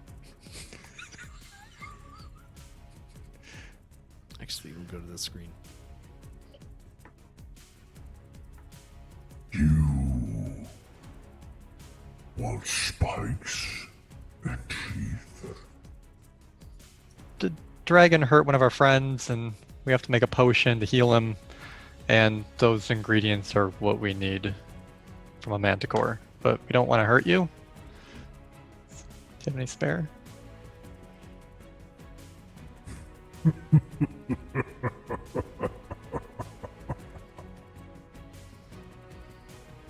And it's going to whip its tail and like probably 5 to 10 spikes are just going to shoot kind of in this area right in front of you, Leif. Oh. You don't know about my teeth. I kind of need them. You have like 100 in there. Just the ones that you don't use as much, maybe? Needs Or- fangs. We need fangs. Manticore fangs. We do need fangs. This weird concept. If you give us one of your fangs, what if we have a really good blacksmith back in town? We could maybe fashion you some metal ones. It's not looking amused.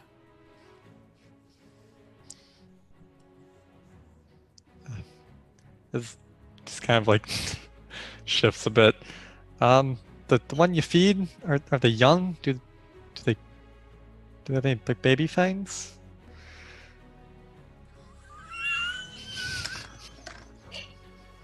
Roll persuasion check. This has gotta be good. Oh no. Okay. Here, let me just give you some of my baby's teeth. Remember, disadvantage. I already rolled the second one. I I know, I'm reminding Knight. I know. I saw the first roll. The first roll was a 24. I was like, "Oh my god, are you serious right now?" Ah, Damn exhaustion. Hey. yeah. You're at the mention of Manticore children, you're going to see its teeth kind of, its lips peel back and expose even more fangs. You want teeth of my children? It doesn't advance on you, but you have pissed it off a good bit. Kind of just puts up his hands. No, not really at all, actually. We just need to help our friend. I'm just trying to think of options. Like if they fell out naturally and they're just laying on the ground already.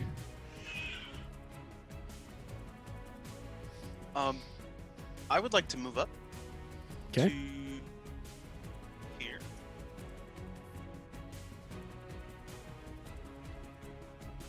And I'm looking at the Manticore, and so you want to be able to feed your young, correct? It's not going to answer you. Well, you can not answer me, and I can kill you, or you can just give us the teeth and go on about your way. Are you trying to intimidate? Yep. Give me an intimidation check.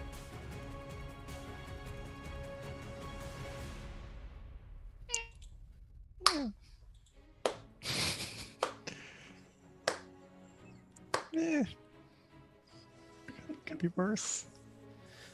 Anyone else want to try and intimidate? I just wanted to give you the damn teeth. Kind of whispers. Seeing Ashin do that, he's gonna Godric's gonna kind of muscle up as well and kind of show him that we're not weaklings. I'll let if you. It's like twice your size. I was gonna let you do something, but Oh, Godric doesn't need it. big boy.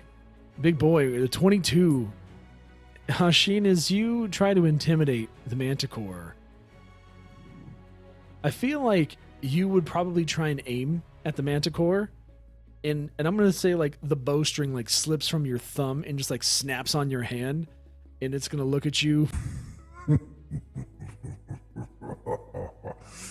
But as it's laughing, Godric, it's gonna look over, or you're gonna stand up, and I assume you probably still have a hand axe or a javelin, and go to make a posture as if you would, like, no, like seriously, give us the teeth, or I'm gonna mess you up. And as you do, its lips curl back over its teeth. And it starts to slowly come to the ground.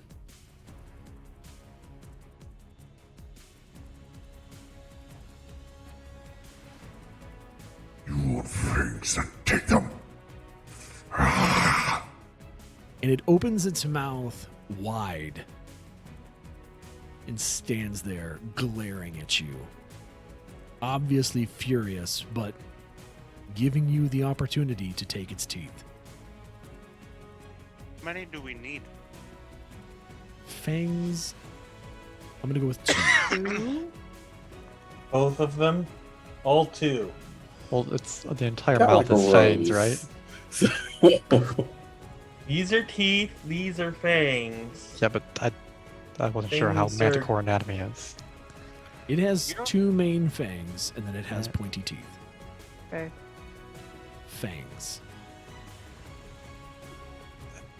Looks at Godric. I mean, Yeah, I will move up to him and guess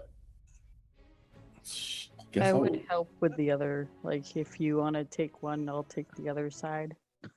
That's Um, that's fine. Asteria, Hmm. as a gift and a return of the favor to the Manticore, heal it when you're done. I was planning on it. You don't kill random owlbears. Just Right, gonna just walk weird. up and remove the fang. Roman shade, I love it. Yeah, I will make a move to remove the fang on my left. Okay. I'm just going to go ahead and say that I'm not going to make you have a check to remove these. I'm just going to say you go ahead and are able to remove these. As you do, the Manticore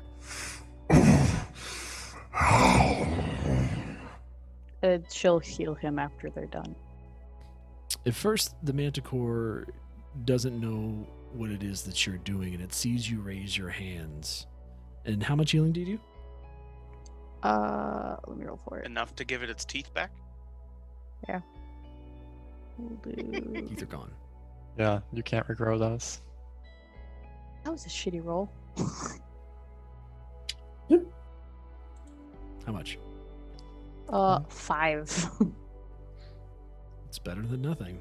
Yeah. Anyone else want to try and do the same, or just Asteria? I will throw my bow over my back. And I will approach it. And I will cast Cure Wounds on it. At 2nd level. Ashin, I want you to give me a Constitution check.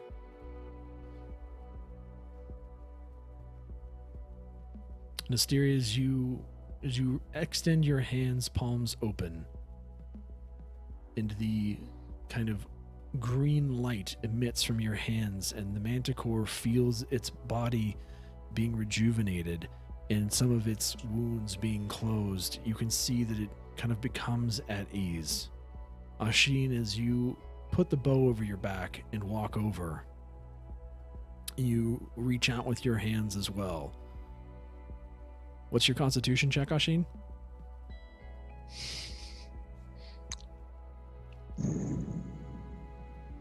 That was a 6.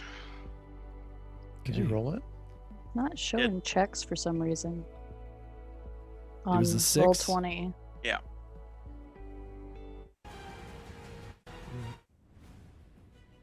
There we go. Ashin, as you approach the owlbear and extend The your hands, Manticore. the Manticore, yes, the mark of Chevrash glows hot on your arm. And you reach for your sword with that hand. And we'll pick it up there next week.